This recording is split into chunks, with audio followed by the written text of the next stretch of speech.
Time to do some sketchy shit. Doo-dah, doo-dah. Hope I get away with it. Oh, da doo-dah day.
Good evening, folks. I'm Dan Hollifield, and welcome to Last Man Standing. With me tonight is Rich and Aunt Donna. I've sent Joe Bachman a link too if he wants to join, but he may be called away for emergencies because it's snowing up there. Yeah, he's saying he thinks there's some trucks down too because he's watching the cameras and it's looking pretty bad. Yeah, my county's gone emergency only. Yeah. Mount County's going, well, hope it don't rain so the road don't freeze in the morning. Pardon me. Oh. Joe didn't get a link. He didn't? Oh, let me go. Well, it's in Messenger here. Joe Bachman, active now. Oh, I never hit the enter button. Excuse me. I am so very sorry.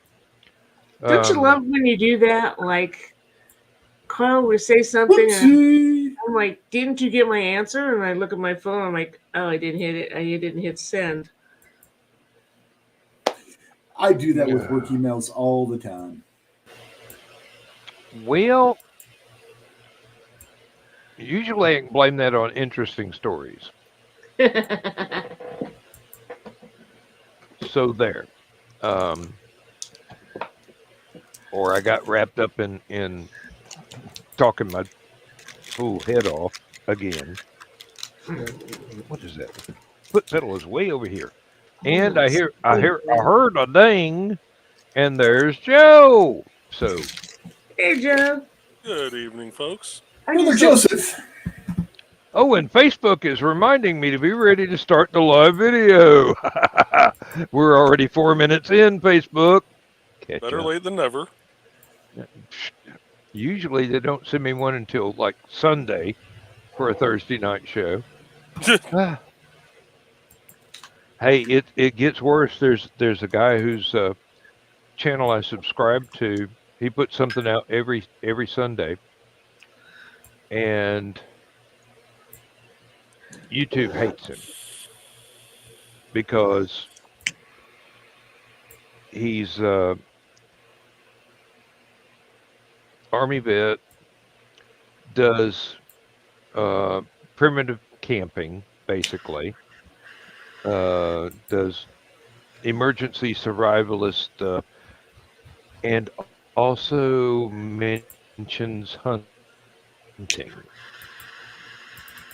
So every So time he's he a says something dangerous about bad hunting, man. or yes, he is a very capable, dangerous bad man who is a veteran who should be respected for his service. And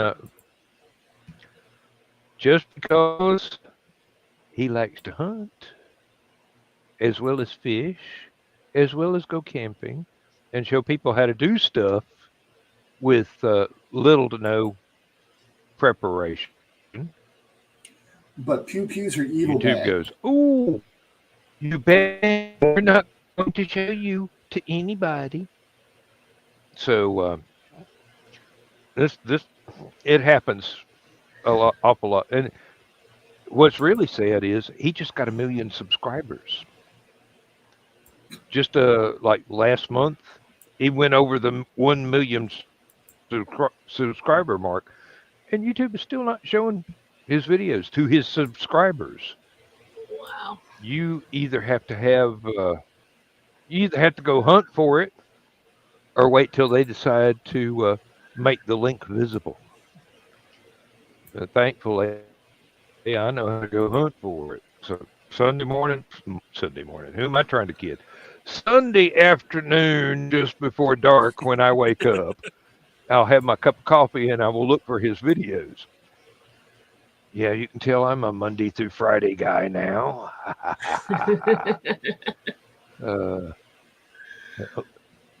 I love weekends. The alarm clock doesn't go off. I don't wake up until I wake up.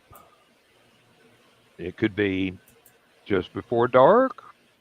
It could be the butt crack of noon. Just depends.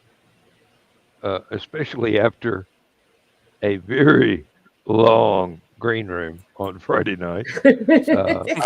I may not feel like waking up, or then we're talking about a video on Sunday morning when Last Man Standing is 1 a.m. to 3, and at least that's the thing about me. If there's good conversations going on, 3 o'clock comes and I go, I don't see any reason to have an arbitrary limit on this. Let's just go till Tuesday. Unless Uncle Carl complains. Let's go to the word stop wording. He can complain all he wants. You go in there and throw a blanket under his desk and tell him to shut up, and he'll be fine. No, Carl. Seriously, I love you and I respect you, Carl. I'm not trying to pick on you at all. God bless you, little pygmies. We love Carl, and you too can for $29.95. Oh, come on. He's worth more than that. Have you seen the gin he's been drinking? Ryan Reynolds stuff? That $29.95 is before the decimal point. Oh. Oh, yeah. That explains a lot. Or a really good box of cigars.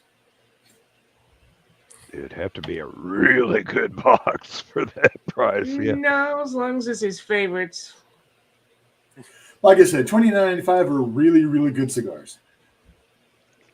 Damn, I'm cheap then. Really? I mean, not the green room. Not the green room. This knocked me on my ass earlier. By itself. No. Actually, no. I take that back. I did take it had company. I did take my pain meds right before I drank it. Oh, it had partners. No. I keep forgetting I've got the door closed now, so the heater, when it decides to kick in, it goes, okay, it's 46 outside. We're shooting for 90. And I'm going, dude, 79 is pretty comfortable, really, right now. I don't know what it is, whether it's because I live in the South, because I've worked in the factory for 45 years, or because I grew up on a farm in Georgia. I like warm temperatures. I'm very, very comfortable when it's nice and warm out. I get really uncomfortable when it gets cold. Yeah. I'm getting over the flu, so therefore I do not like what's happening outside. Normally, I would be outside in this weather as such. I saw you on the camera, Barry. Ha! I saw the tail. You didn't sneak up on me this time, you little buddy. The cat monitor strikes again. Oh. Well, it's Nope, -8 here and feeling like -28. like I said, it's 46 outside. It is now 87 in my office. I've just turned the heater off. I got so distracted while we were listening to Bill and telling each other stories in Stupid O'Clock that I did not realize that it had gotten up to the point to where I feel like I would be comfortable wearing a pair of swim trunks and sitting here bare chested, but I Be will okay with spare me? I will spare the studio audience that particular bit of torture. No,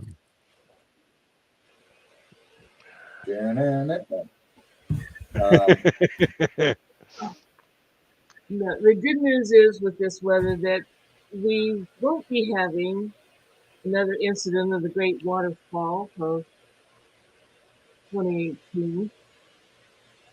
Not until it thaws out. Nope, because the water to the third floor is now actually turned off. That was the year we discovered we had a hot water heater on the third floor that we did not know about. You wondered how the electric bill got so high. That was the one that was hanging out over the eaves, right? Yeah. I mean, yeah, they I had bet to. as old as that house is, that thing was not insulated very well in that little room either. None of it's a stucco house. There is no insulation at all. But the bathroom was put in the 70s when the owner converted it to an apartment for his adult son. Mm.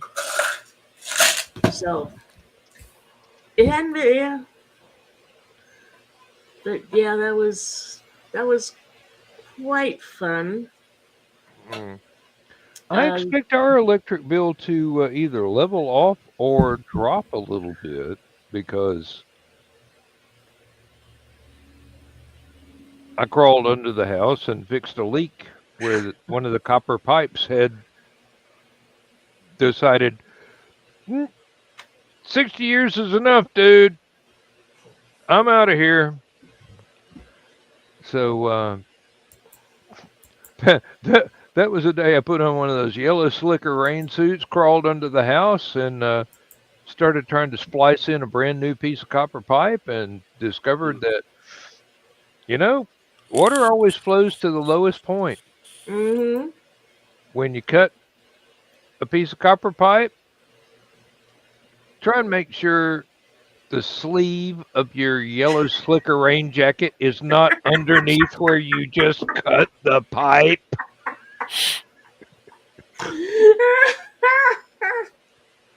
I'm sorry. I'm not. I like learning these life lessons. It reminds me of how stupid I really am. Oh, Lord. Well, I couldn't have done it from the other direction because I'm not sure even my feet would be able to clear that part of the crawl space.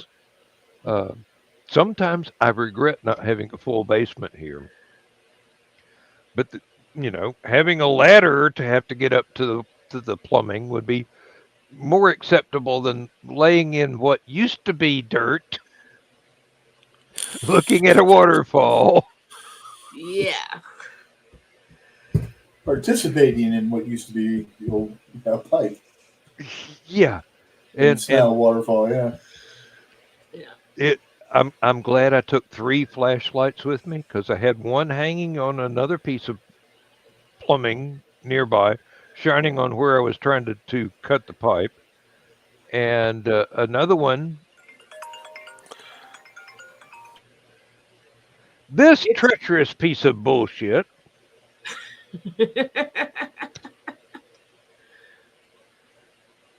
And Carl loves his. Well, I love it too, except when you're laying on your back looking up, it tends to go that way.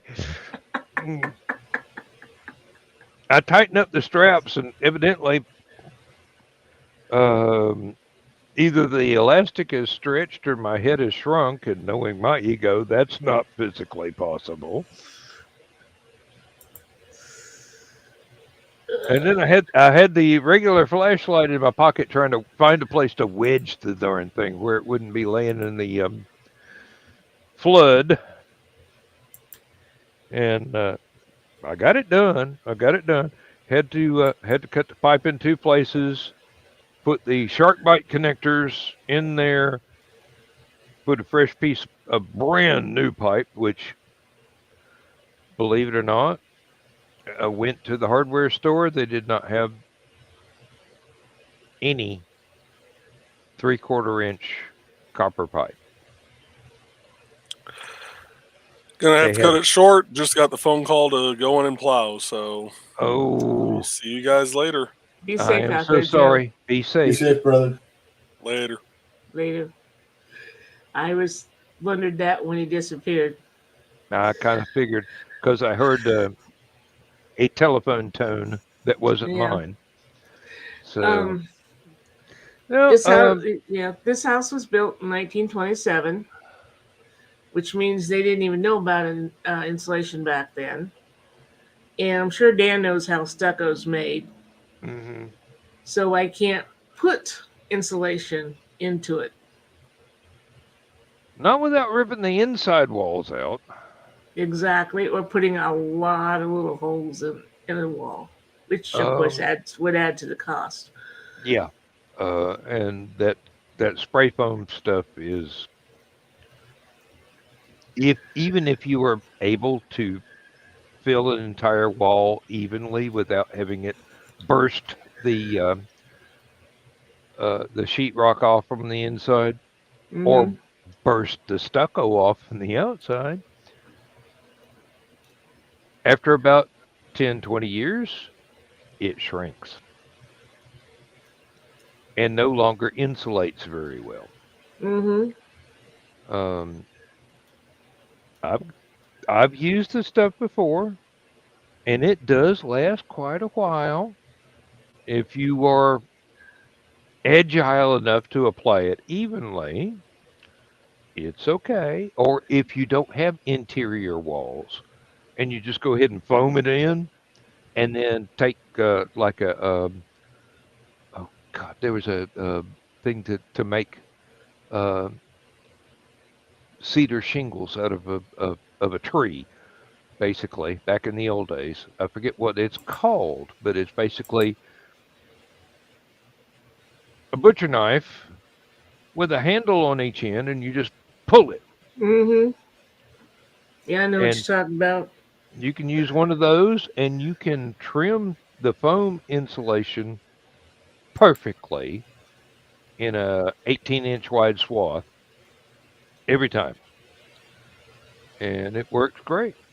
But if you are trying to apply it inside an existing wall,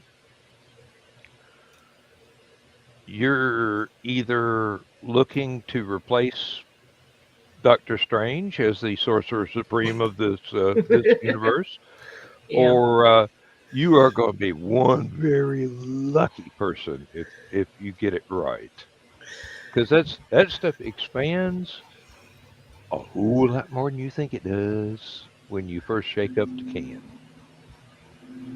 I mean, little dab you squirt out about the size of a marshmallow gets about the size of a pillow on your Mm-hmm. bed when it finally finishes foaming up and Kieran. Yeah. drying. Yeah. Well, stucco is so funny because in itself it's kind of insulating, Yeah. but you'll get to where if it warms up inside, sometimes it'll hold that, like say in the summer and you've got it at that right temperature and you go outside and it's actually cooler outside than inside. Hmm. And the same way in the winter, it'll until it gets built up. And we do not heat the first floor. We only heat the second floor. Because that's where you live. Mm-hmm. Yeah. Well, the thing about stucco is it's basically clay, and that's what they Uh-huh. build a kiln out of. So it's going to act like an oven. Mm-hmm. Hmm. It's great for preserving the temperature in one direction, Yeah. but once it gets cold, that direction is in. No, the big thing is all the cabinets on my on the first floor in the kitchen and that. You open those, and you swear you opened a window because the cold air will come into that cabinet, and the doors will stop the cold air. Hmm. It's dead airspace. And you pick up something, and oh, that stuff's cold. Chinette, yep. Um, good china, definitely. We don't Um, have that. hey, It's well, like opening the closet that the washer and dryer is supposed to be in here, because this, of course, has the port to the outside for the dryer to plug into. So mm, cold air is always going in there. And as soon as we open that, it's like, hello. yep, Whatever's outside is now inside. yep. Mm-hmm. Open up the dryer, and it's like a chimney in reverse. All the cold is rushing into the house because it's warmer in the house and it's cold outside, and air travels from cold to hot. That's just thermodynamics. Wow, I said that correctly. All right, Um, 1 second. I think Misty's about ready to go to bed, so I'll be back. Alrighty.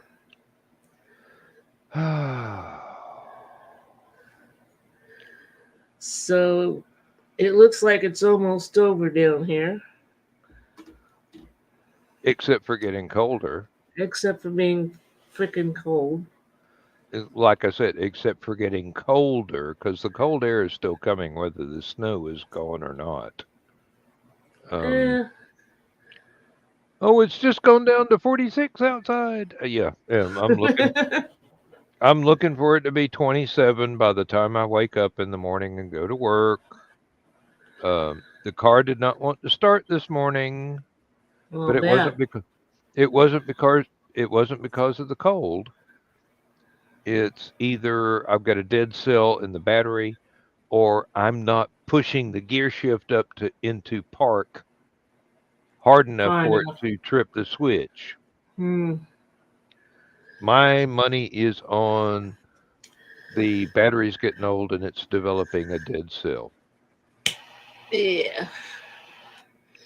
Um, Carl had I think this is yeah he was still a counselor, and they sent him to Menominee, Wisconsin, to a conference one winter, and I didn't go with him. And it got so cold up there that the little horizons, like I'm not starting, dude. So he ended up spending an extra night and day up there before they could get to his car and get it started, so he could come home. Mm-hmm. He informed his boss not going that far north in the winter anymore. Yeah, like you've got a choice.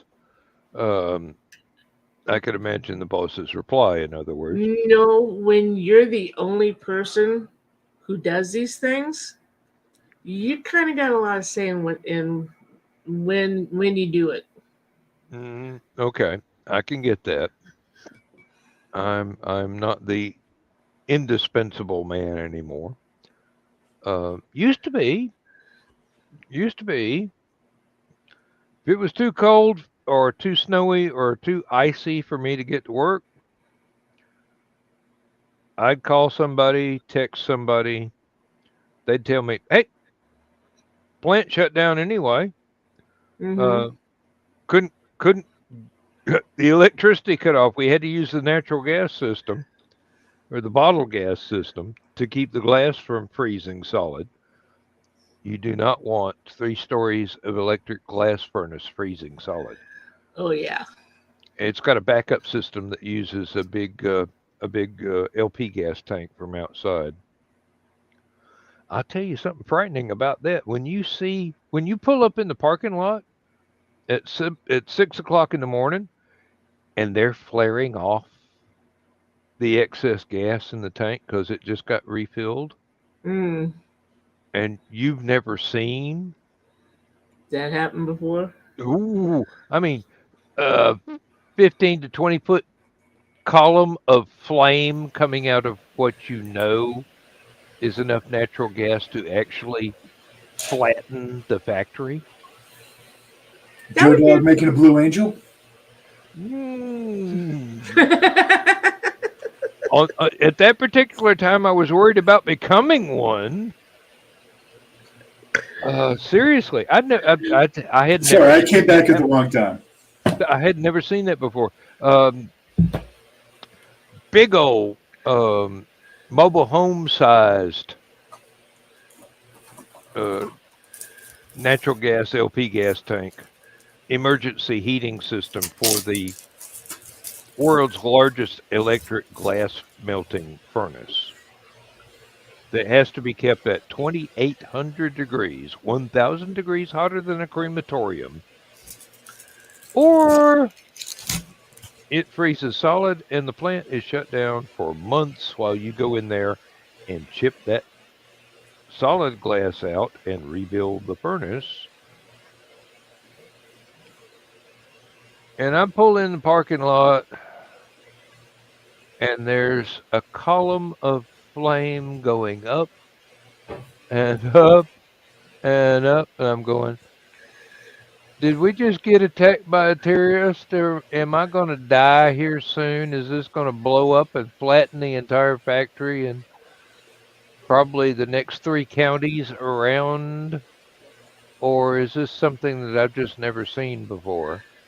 And everybody's carrying on as usual, so I figure it's something I've never seen before. Not any danger here, nothing to look at. Move along. These are not the droids you're looking for. Yeah, it turned out to be a normal thing when the tank is overpressured. They burn the gas and flare it off to reduce the pressure. And you just hope they know what they're doing. I work for this company. I know better than that. Yeah. 45 years. No, I ain't no chance in hell they know what they're doing. I hope some of the people that are doing it know what they're doing, but not the company. No, that's not going to happen. That's about as likely as the Star Wars Christmas special being given an Emmy and an Oscar and a Tony.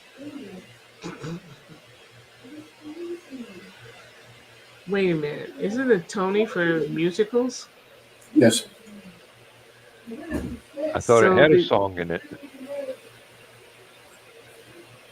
The Tonys are for Broadway. Yeah. Well, okay. Well, shows how what I know about entertainment. I know what I like. Doesn't Yeah. make me an expert. I just got around to watching Doctor Strange in the Multi-Universe. Ooh. And what did you think? I'm getting a little tired of this thing about making the good guys bad guys. Um, the Avenger that fell in love with the Robot Man. Technically, she was a villain that became a good guy that became a villain again. Yeah, but you gotta be you really gotta know the backstory to get to that part. Yeah. Okay, did not know that. Wanda, Scarlet Witch. Yeah. Yeah. All I knew was she was a good guy Avenger, and now she's the Scarlet Witch, and that seems to be a thing with Hollywood. We've gotten tired of this. That's like on Highlander, the series. Mm-hmm. They got tired of McLeod being the good guy, so he spent a season where he's taken in too Taken many over by the bad demon, guys, yeah. and he becomes a bad guy. Like, And then he kills really? Richie. Dick.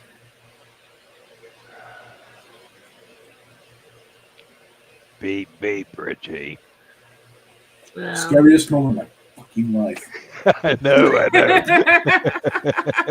That's what you get for telling me your family secrets. If anyone watching this on replay has never heard the story, I will go through the story once again. Please Because do. Please do. Because it makes people giggle. So, the two scariest moments of my life. We'll start with the first one because the story gets lessened if I tell the second one first. So, I'm sick. I'm still working in the factories at this point in time. I'm working in an injection molding factory. Over midnights, I get sick. I come home. This is the house I've lived in since I was 3. And I was in my mid-20s at that point in time. So I could walk the entire house in the dark. So I get home. I don't turn on any lights, so I don't set dogs off and wake mom and dad up and stuff like that because I was still living with my parents at the time. Went upstairs, turned on the TV, and then was walking towards the bathroom. I was having some stomach issues, and I wasn't feeling really good. And, a couple of near misses, getting to the restroom at the plant, which is why I went home, because it doesn't really do yourself any good messing yourself while you're up in the middle of a press. So I turned on the TV, and it was an old console TV. So the wood cabinet around the TV built onto the TV. And at this point in time, the TV was probably 20 years old or so. So it took a while for the picture to come up, but the sound would come up right away. I got about 10 feet away from the TV. Pitch black house. All of a sudden I hear, beep, beep, Richie. I soiled myself. I was actually on the way to the bathroom, and I soiled myself. Partly from being sick, and partly because you don't expect beep, beep, Richie out of a pitch black house. And then all of a sudden a glow started behind me, and I'm like, oh, what the hell? I turn around. It is Stephen King's It, the 1980s miniseries version with Tim Curry. So I'm like, oh, okay, we're good. Go, clean up, continue watching the movie. Second scariest moment of my life was actually a couple of years prior. So I was having really bad migraines. My eldest sister took me to the doctor because I couldn't see to drive. Doctor gave me some shots and something to inhale and stuff like that to try to, relieve my migraines and stuff. We get home. My parents had a big console TV, a huge, one of the original big screen TVs that was almost as tall as I am, and I'm 6'4". It basically came up to my nose, so it was about 6 foot, just shy of 6 foot tall. And once again, it's a TV that the screen takes a while to come up, and the sound comes on right away. So my sister and I are sitting there, and it's cold out. I was actually wearing a coat. I was actually in the process of taking my coat off, and all of a sudden we hear, "Hey, Richard, who the hell's in the house?" Fat guy in a little coat. I'd never seen Tommy Boy yet at this point either. So I'm like, what the fuck is going on? And then everything comes up, and it's David Spade and Chris Farley on TV. And I'm like, oh, okay. And as a bonus, so my friend Curtis was getting married. We were just out of high school. And we were doing everything on the cheap. We were actually, my best friend and I were actually DJing the reception and stuff like that. So we're sitting there, we're getting things ready. We pop in a CD to test everything. We weren't paying attention to what CD we popped in. We just popped in a CD. And then all of a sudden we hear, "You, I'll make you famous." And we're looking around like, what the hell's going on? And then it kicks into Blaze of Glory by John Bon Jovi. And I'm like, oh, son of a... It was the CD. But it was Emilio Estevez from Young Guns. "You, I'll make you famous." Actually, it might have been Young Guns too.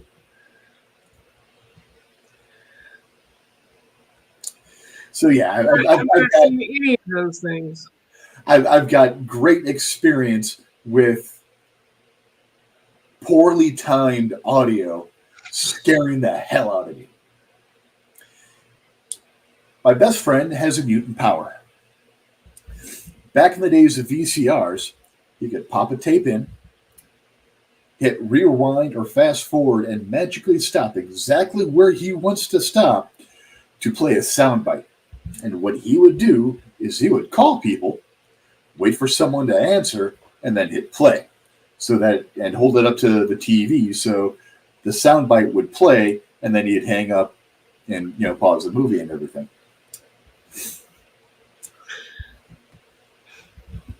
I'm going to drop an F-bomb here because it's warranted. Motherfucker did this while I was at work one night. Didn't know I was at work. My mom picked up the phone. It was a soundbite from Better Off Dead. What my mom heard was, "Sorry, Mom, blew up Ricky." I was working Value City during the Christmas rush in the toy department. Even though the store closed at 10 p.m., we didn't get out till about 3 a.m. because we had to reblock the entire stupid store. Mm-hmm. So I'm waltzing in about 3:30 in the morning because it took about a half hour to get home. And Mom's sitting up, chain smoking. "Where the hell have you been?" At work? Work? It's Christmas. "You get off at 10. No, the store closes at 10, Mom. We get out once the store looks presentable for the morning." And nobody wanted to do jack that night. And then she tells me the story, and I'm like, motherfucking Jeff. So, later on that, the day when after I've had time to sleep and stuff like that, I call Jeff. I'm like, "Did you call my house last night and play a soundbite from my mom?" He's like, "I thought it was you." I'm like, "I was at work." And then he explains. It's the scene where he had just tried to immolate himself. So he's got the jar of turpentine that he was going to put all over himself and catch himself on fire. And the neighbor across the street, snatched the jar thinking it's a jar of moonshine. And she's like, "Oh, just like the uncle used to make, blah, blah, blah." And she drinks it. And then she goes to light a cigarette and her face blows up. So later on, John Cusack's character is talking to the really creepy loser across the street, Ricky, and says, "Gee, Ricky, sorry your mom's face blew up." Or no, "Gee, sorry Yeah, gee, sorry your mom blew up Ricky. That's what it was. And I'm like, you son of a bitch. You have no idea how much trouble I got in for that. That's what friends are for. To get you into trouble you don't know anything about until you get home. And that's why he's my best friend to this day, actually. Yeah. Yep, because you don't want to trust him out of arm's reach. Because then you can't throttle him. If it wasn't for Jeff, I never would have had the chance to meet Misty. So, ooh, okay, he redeemed himself on that one. Yeah. Have I told you guys how I met Misty? Probably, but go ahead. I don't think you have. I don't remember. I don't remember it. Welcome to the story time with Rich section. So, I'm a big D&D player. Not just fat. I mean, I love playing D&D a lot. And apparently I'm Italian rich tonight because I'm talking with my hands a lot. But anyways. So Jeff drugged me into playing D&D with the group that is technically still together, even though because of COVID, we've kind of just stayed home for a couple of years. But he drugged me in. Then we had a friend that passed away earlier in the year, Don. We called him Bubba. He was a paramedic. We drug him into playing. And then he brought his partner from the rigs into playing. The partner from the rigs drug his wife into play. And then she drug her sister in, which happens to be Misty. So I actually owe Dungeons and Dragons for meeting my wife.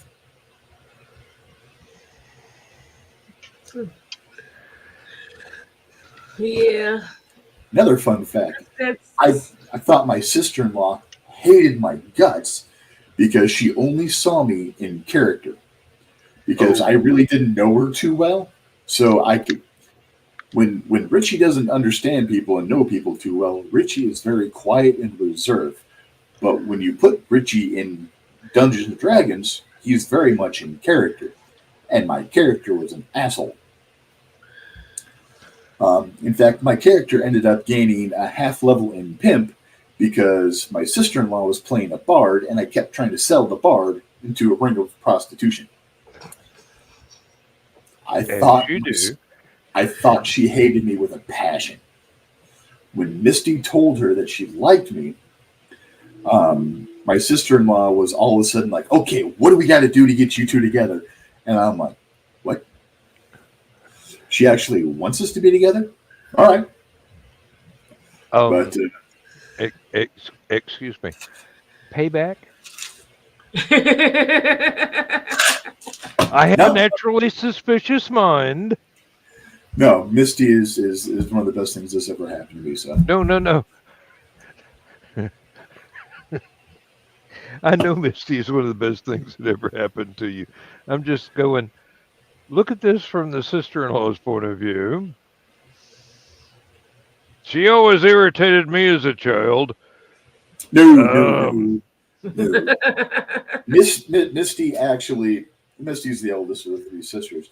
Misty actually took a lot of the blame and the punishment that was meant for the other two. So she covered for him. Yeah. Oh yeah. Okay. Superhero time. Yeah. Yeah. Did I ever tell you how I met Lindsay? Yes, but I like the story, so please. All right. Let's set the Wayback Machine for 1995. When a very good friend of mine and my internet guru drugged me online kicking and screaming in mortal fear of computer viruses while I was using a dial-up modem and a dedicated phone line to Atlanta from Athens, Georgia. I had two phone lines. One was for phone, the other was for internet. Fancy. Yes, well, you know, I was making the good money. So I had a little bit to throw away. I didn't go out. I only had 3 bad habits, and one of those was women. I would have And thought that was a good habit. well, it's certainly been good to me. But my friend that got me online after kicking my ass in Doom gave me a set of bookmarks for things to explore on the internet, which was very young at the time.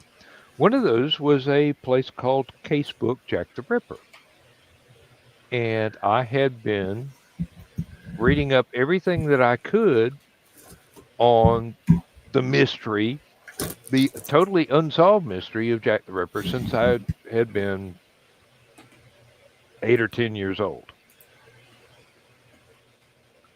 So I had a little bit going for me at the time. I understood a lot of stuff and had a good grasp of the most public of the popular theories at the time. So I go on there, and because I have a computer scanner, which was rare in those days, where you scan photographs, the guy that ran the website shipped me a whole bunch of books to scan photographs from and resize them, and basically because what the scanner did came up with images that were a little bit too dark. I had a good graphics program. I could lighten them up to where the images were visible again. I wound up producing at one time about a third of the images from classic photographs of all the news reports and everything else that were on the website back in the day. I also had a MIDI program that would write music. It would write sheet music with the notes. I could type in the notes and it would play music. So he sent me a copy of the sheet music for a song that the last Ripper victim, Mary Kelly, was singing drunkenly early on the night that she was murdered. So I did that. No problem. Turns out they also had an IRC chat room. And I fell into the endless void that was late 90s internet relay chat. Actually taught me how to type much, much faster. It's supposed to be weekly chats with the folks on the website. Turned into pretty much every day. Just show up, somebody'd be there, talk to them. Didn't have to be about the mystery, just hanging out, having a good time. IRC. That's what you did. Pretty much found a place to hang out, learn some adulting skills, learn some communication skills, learn some typing skills, plus a little bit of C++ programming along the way. Was a lady in there who apparently was living about 2,000 miles away, but she was originally from across the Atlantic in England. We got to talking. Nothing going on. She was married. I was married. Didn't try to fool around with each other. No big deal. As you do, a little bit of flirting going on, but it got spread around to everybody in the chat room. I mean, seriously, all the guys were flirting with all the girls. is basically get a bunch of geeks together, introduce a female, and people learn manners real quick. And eventually learn to flirt. Just, to have something to do. You can carry that skill into the real world. Oh, yeah. Misty claims I'm good at that. I think I suck. But apparently I do without realizing it. Well, fast forward 13 years later, my second wife had passed away.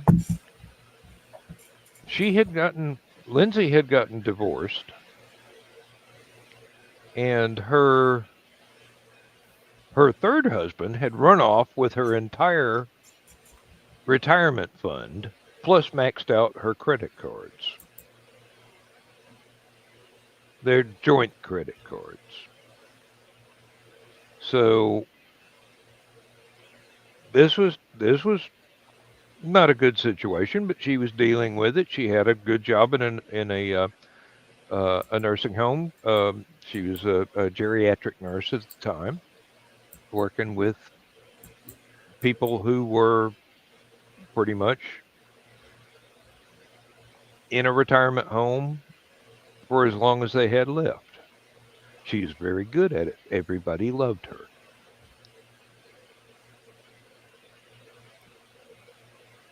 Some guy started stalking her. Not from the nursing home, out in the rest of the world. He actually climbed up an ivy-colored wall to the third floor of the apartment building she was in to try and break in through her bedroom windows. He didn't succeed, but he found out exactly which room she was in, and he would occasionally wander up outside her door and whisper,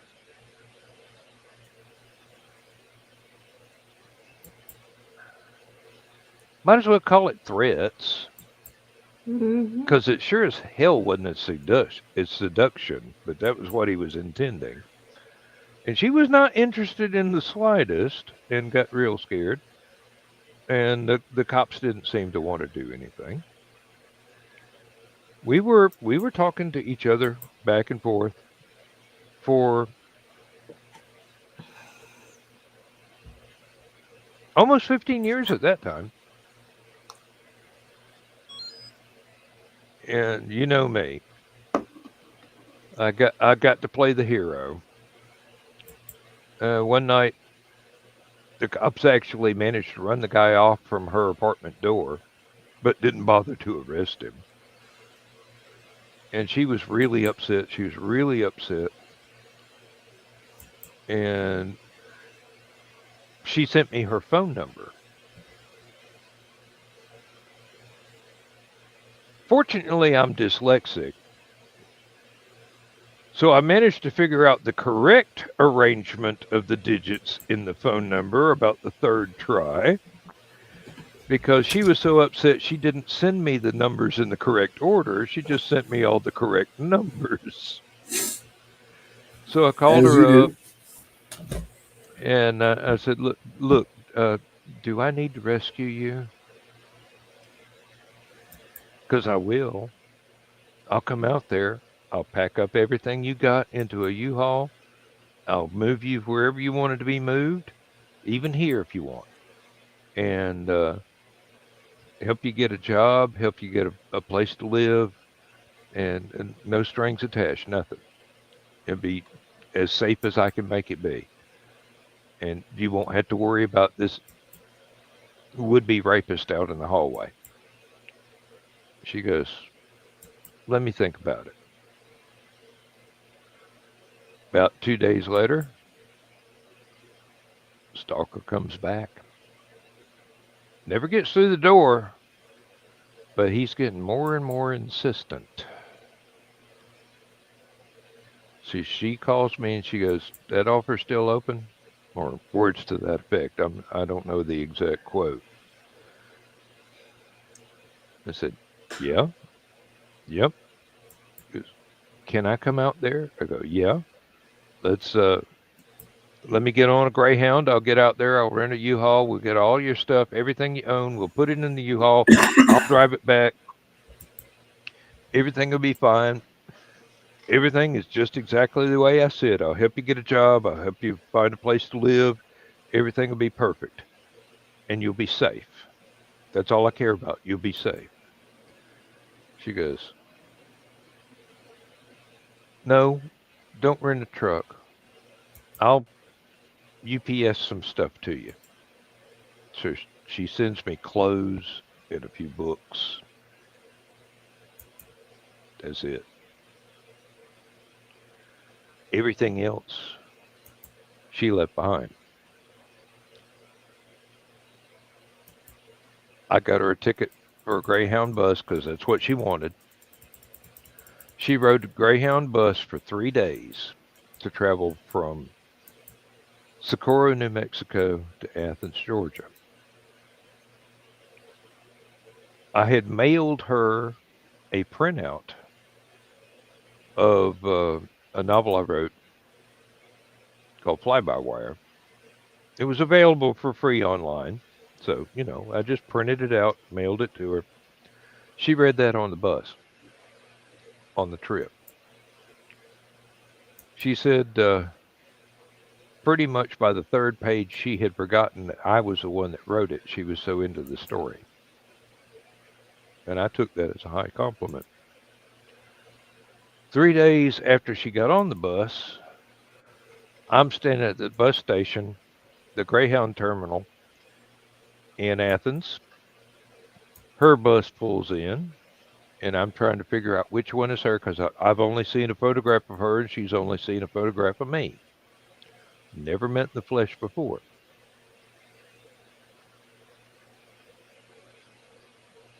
And I see the curly hair that I recognized from the photograph, and I saw a big smile. And I smiled and just kind of levitated while she was getting off the bus. She says, "I knew it was you. You're the only one wearing a Aphelion Webzine t-shirt," some homemade thing. And plus, your feet were like 6 inches off the ground. So, got everything that she had with her in the car. And I drove around Athens for a little bit, showing her landmarks I grew up with because I had lived there during part of my childhood. Headed out to my house out in the outback of Madison County, Georgia. So far out in the sticks, we don't get the Saturday night Grand Ole Opry till Thursday afternoon. And I made her a spaghetti dinner. Almost forgot the garlic bread, but I remembered it just in time. Got her fed, got her relaxed, got her feeling safe.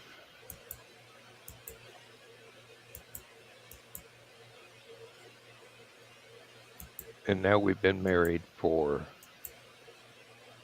going on 17 years. The 29th is the 18th wedding anniversary for Miss Dana. The 5th was the 19th anniversary of us meeting.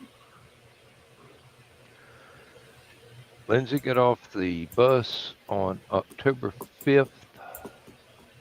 I've still got it marked in a spreadsheet to make sure I get a pop-up whenever the anniversary is going up. Don't want to forget. Got it marked in my phone, too. We got married in July of the following year. Then we got married again a few years later when we went to England had a vow renewal ceremony with a Church of England priest who was a former Druid, officiated by he and two ladies, one of which was reading from the Koran and the other from the Book of Mormon, and he was reading the Church of England version of the wedding ceremony from, I believe, Book of Common Prayer or something like that. I'm not sure. Basically, it was a military thing, but the book, not the wedding. Some friends of ours arranged it. It was a surprise to both of us. We didn't know. They took us to this estate out in the middle of nowhere in England. It's only about 200 years older than the United States. Beautiful place. Absolutely beautiful place. And they pulled out all the stops. We had a wonderful day. It's so very special. A lot of photographs got taken that day. Got most of them online. People can find them if they want to search for them. It's all right. Got to see a lot of places that were not in London of England. I highly recommend, if you go to England, look for places that aren't in London for a change. There's a lot of country out there. Sure, you can fit the entire country inside the borders of Texas if you wanted to, but there's still a lot of stuff there. I mean, the church that her father was a curate at was built in the 1600s. It was all flint and granite. None of this fancy sandstone that they use later. And this is built to last. Beautiful place. It reminded me a lot of the Baptist church that I went to with my maternal grandmother when we were in East Tennessee. Very, very old-fashioned. Very, very beautiful inside.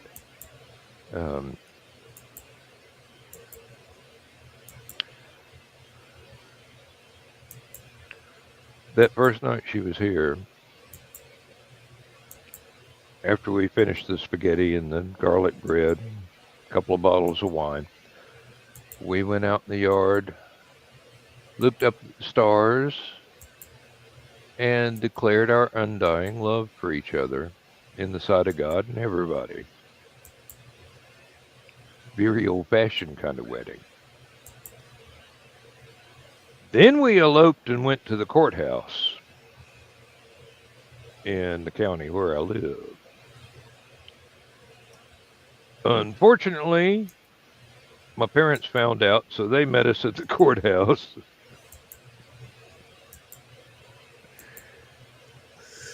Everybody was... The only thing that went wrong is that my sister-in-law insisted on restyling Lindsay's hair after she had spent hours on it, and she looked absolutely beautiful. When my sister-in-law got through, she still looked beautiful, but in a totally different direction, and it wasn't what Lindsay wanted. But that's water under the bridge. Just so happens that weekend was my mother's 98th birthday. So we eloped, but Mom and Dad drove. We went up to East Tennessee. Same day we got married,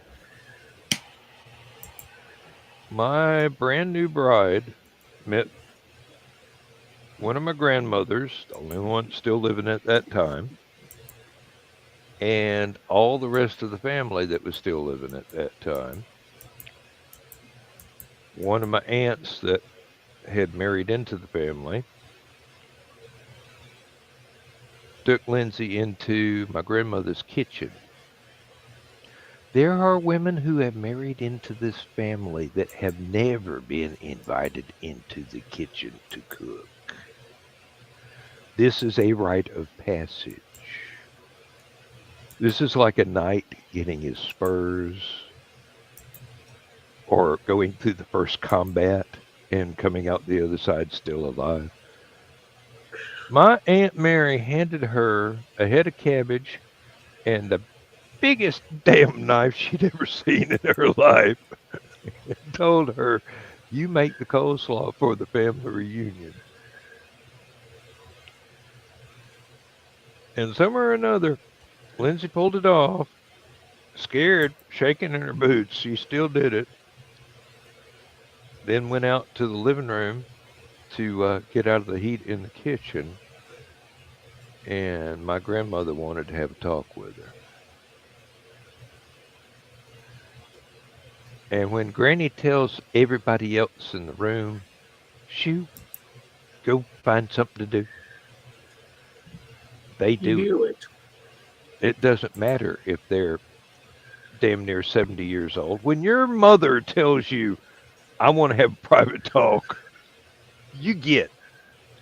The wise ones decided to go next door to another household in the family that was next door and try and find a football game. The more adventurous ones were standing near the doorway of the kitchen trying to overhear the conversation. I went outside and was going, if I start now, I could probably be in Florida in 45 minutes from Knoxville. You can imagine how likely that was, or how likely that was. I don't know why I was scared. Granny Griffith told Lindsay, "You take care of my Danny Lynn." And Lindsay told her, "I intend to." Of course, the conversation went on for like 45 minutes to an hour, but that was the gist of it. Got Granny's full approval. I mean, seriously. That's good. Hey, a lot of people never got that far.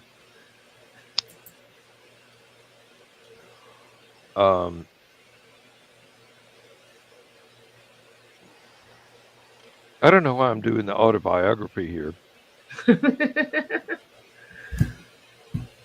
I mean, it's not like I'm ever going to write my memoirs.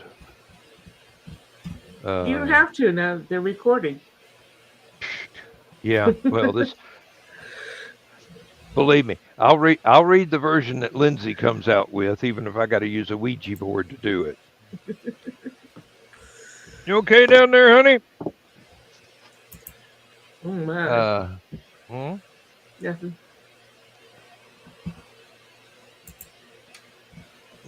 And like I said, it's been almost 17 years now, and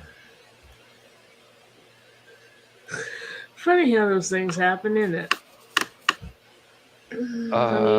We just passed 35. I've never had a relationship last this long. And neither is she. We've been with each other longer than we've ever been with anybody else. And in some cases, in several anybody else's combined. For both of us. Mm-hmm. But that's what we wanted, was something to last forever. And we finally found it. Yep. I'm a lucky man. Yep. I'm a damn lucky man. Well, I had yeah. I had 2 failed engagements by the time I was 22. I think my family gave up on me. One sister-in-law informed me when I was 25 that there was no Mr. Right. There was only Mr. Compromise. And I'm like, oh, wait a minute. You're telling me my brother is your Mr. Compromise. Thanks. I'll make sure he knows that. So, I hit 30, still not married. Yeah, I'm pretty sure they all gave up on me. So the weekend before Labor Day, the Saturday before, I wasn't feeling like going out, but my girlfriend Joni calls me and says, Elizabeth's really feeling bad. Come on, help me cheer her up. Like, okay. Not sure I like Elizabeth that much, but I'll come along. So I'm standing there in the garden bar talking to somebody else. And I look over and I don't see Elizabeth. I only see Joni, and she's talking to this stranger. And she's looking around with that signal you give each other, like, help, come. Deer in the headlights. Yeah, so I go over and she introduces me to him. And I look down and Elizabeth is under the bar about 10 sheets to the wind. Like, oh, okay, that's where she went. So I'm talking to this guy and Joni disappears on me. Okay, so we talked for several minutes and then we kind of drifted apart. And I'm in another part of the bar and I look up and he had asked me for my phone number and I'd given it to him. So he's starting to leave and he catches my eyes and gives me this signal and like, okay. And then I noticed that Jody and Elizabeth are following him out. And I'd driven myself there, but I said to this person, I said, there goes my ride. I got to go. So I follow him out to the parking lot, and Carl is going to meet the friend that he'd come to the bar with down at the Steak and Shake just down the block. And Elizabeth and Joni are going to another bar. So I meet Carl and his friends at the Steak and Shake. We have some food, we have some, talk and everything. There's about 6 of us there. And they leave, and Carl and I get in my car. And we just sit there and talk until the sun comes up. Say goodbye. Not even a kiss. Just say goodbye. And I don't see him until a week later. He calls and asks me out. Okay. He comes back to my place and we're talking Star Trek. And I'm like, I have this article that I've saved from my college newspaper. You need to read it because it was a really good article about Star Trek.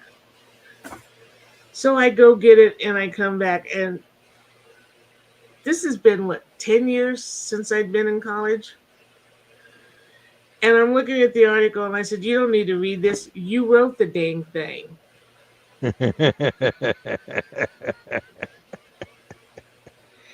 He said about then's when he decided that he needed to keep me around. I'm like, okay. Hey, if she's willing to read my stuff, she's worth keeping. And keep it for 10 years, yeah. That was in September. He moved in October.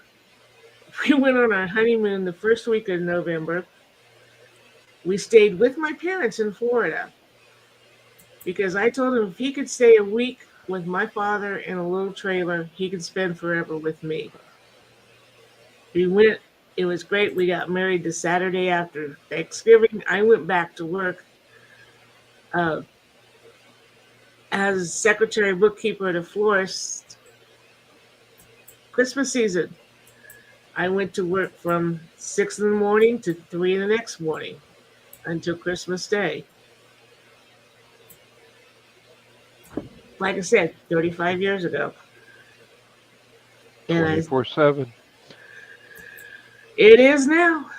4 years of that. And why? Why is he standing in my office and we're talking and he gets no more than 20 feet away? He's probably in the second or third hallway and he texts me about something. And I'm like, you could have brought that up while you were in here. But yeah. During the early days when Lindsay and I were together, we were right here in this room. And we'd both be online doing whatever. And we'd open up a private chat window and talk to each other. When we're only 6 feet apart, we'd type to each other. Yeah, we did that too when we were on Q-Link. We'd be in the same room. Well, that's basically that's the way we got together, was in a text-only chat room. Yeah. So okay, we a kept love on doing seat it. that has the little divider in the center for you to put your TV guide and your remotes, and has little cup holders and stuff like that. That's what separates us. I'm on one side of the love seat. She's on the other side. We're playing World of Warcraft together. And she's sending me /Ws, which is whisper, to talk directly to me. And I turn to her and I go, you can talk out loud. We are right next to each other doing the same damn quest. That takes all the fun out of it. And she's like, I forget. Yeah. Usually I'm working with people, it's all, they're not here. Mm-hmm. Oh. So when we were in Quantum Link, we would be in the same writers chat. So we were in a real room and a fictional room together, and yet still I am back and forth instead of saying something. Mm-hmm. And we weren't even 6 feet apart. We were only about 3 feet apart because it was a small room.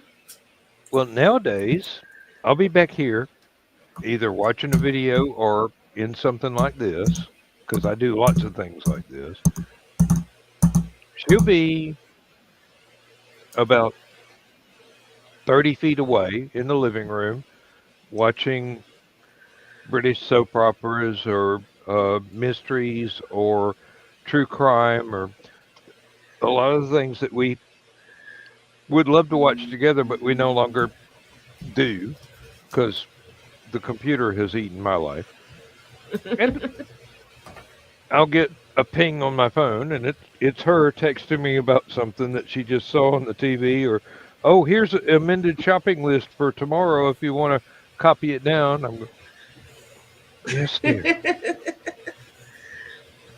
And I actually went so far. I bought us a pair of these.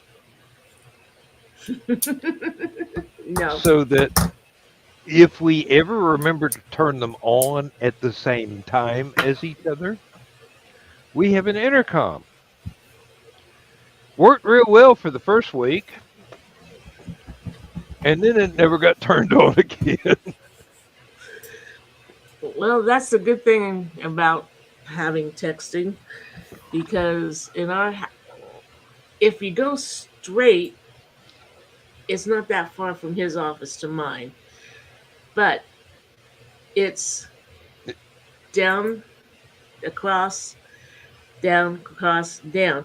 He says that's 5 hallways. I claim it's 6 with a dog. I claim it's only 4 with a dog leg, because the 2 he's counting's in the same room. These things, they happen. I gotta go down the hall. I'll be right back. Do you have a hall pass? So I will send Misty things that I find that are entertaining, funny, stuff like that. I accidentally sent her the one directly from the Secret Humor group. And I'm like, oh crap, if she actually gets in some of the stuff that gets posted, I'm going to get yelled at, even though it's not stuff I look at and stuff like that. But so far, she's not. But I'll send her a bunch of that stuff, and she'll be like, I can't quite see it. It's small. I'm like, you can look at it on your computer. You don't have to use your phone. I do have Facebook bookmarked for you on your computer, so you can click there and watch all the crap I send you from there, so you can watch it in a larger size. Yeah. So you've been having fun with Winter Veil? I have not been logged in probably a week and a half. Between the flu and feeling down about the season because of what's happened.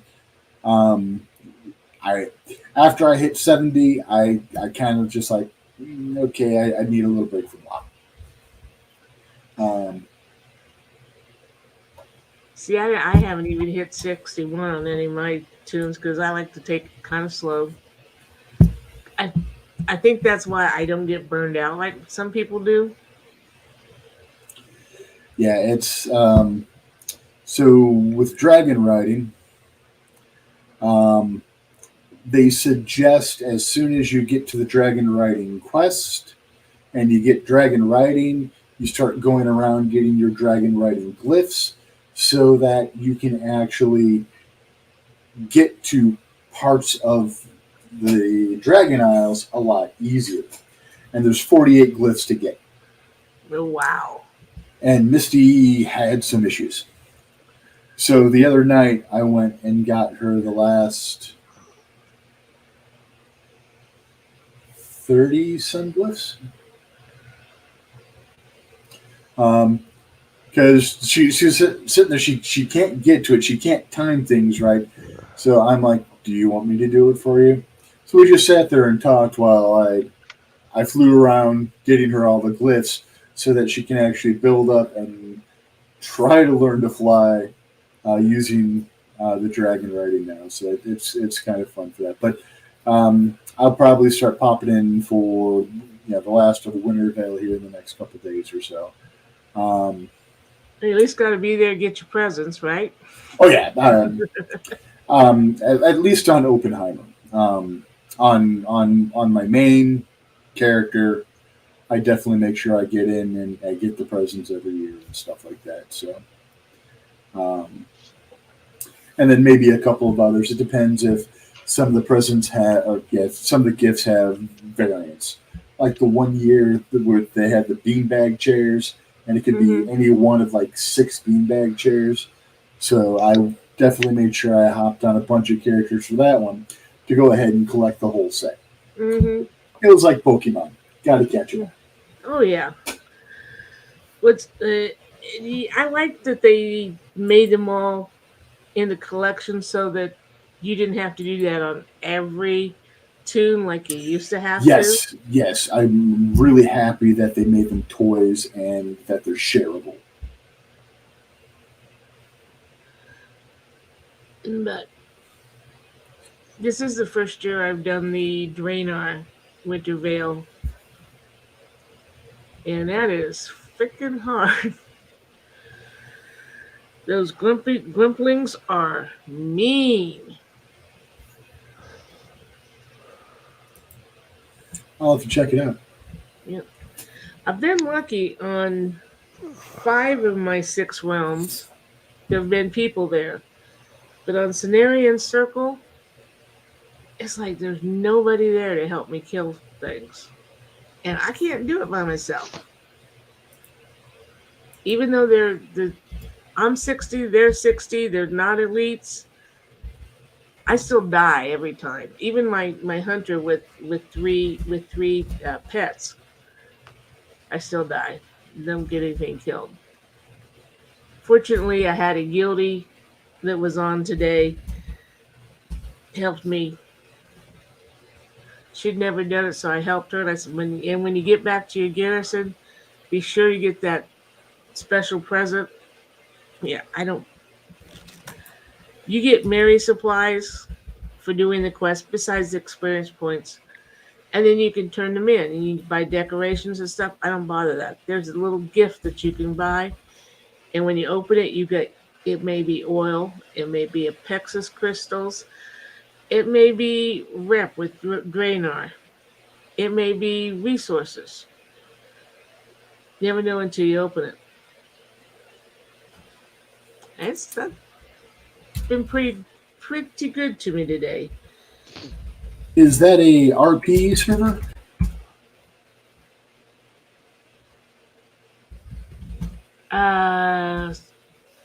I think so.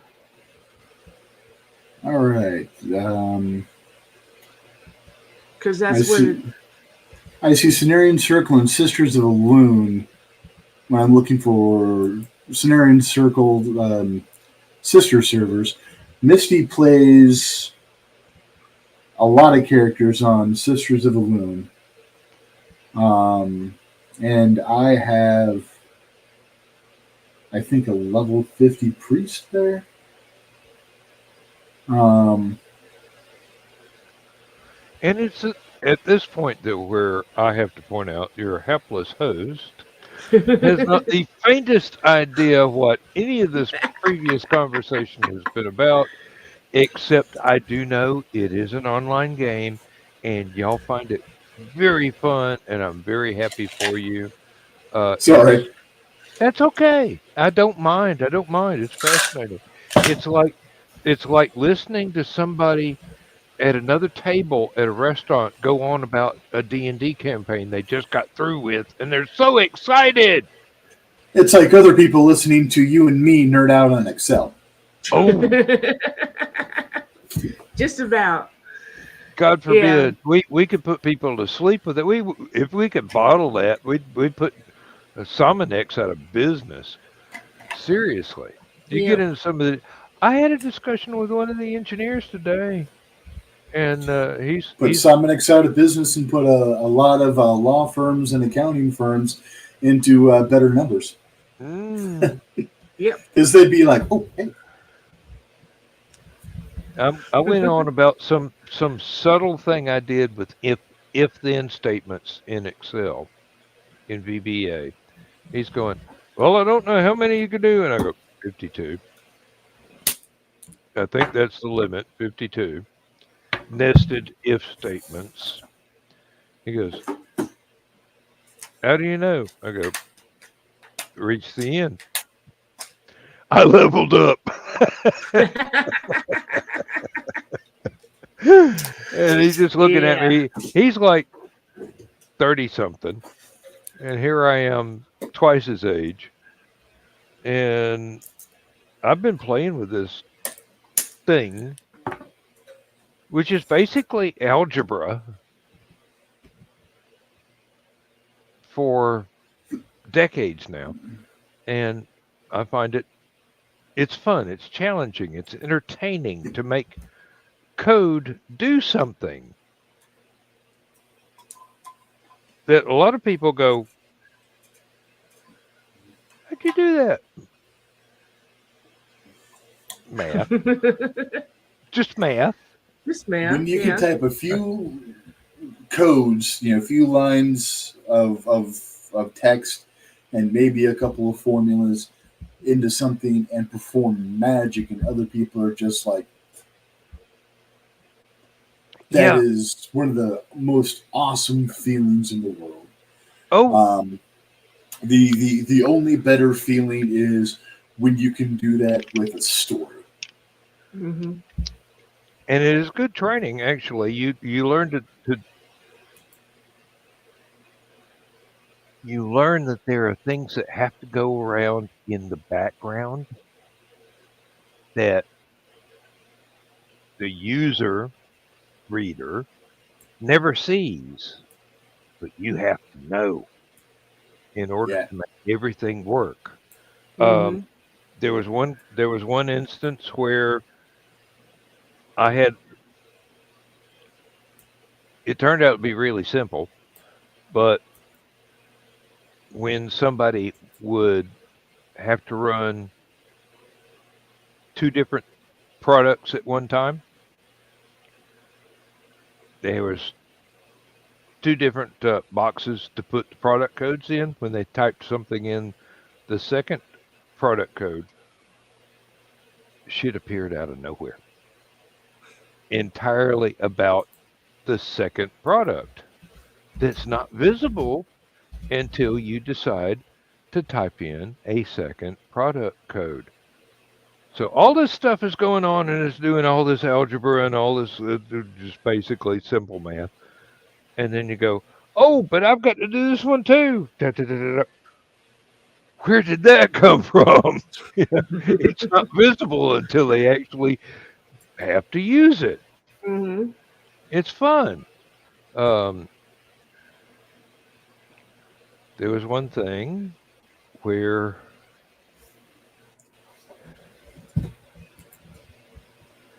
depending on what was going on down the assembly line, there were about 20 choices you could make. When you typed in a number in a certain spot, that indicated one of your choices. All of a sudden, invisible stuff became visible. There's more math that you never knew was there. And it's all done automatically. All you got to do is learn how to read a tape measure and type.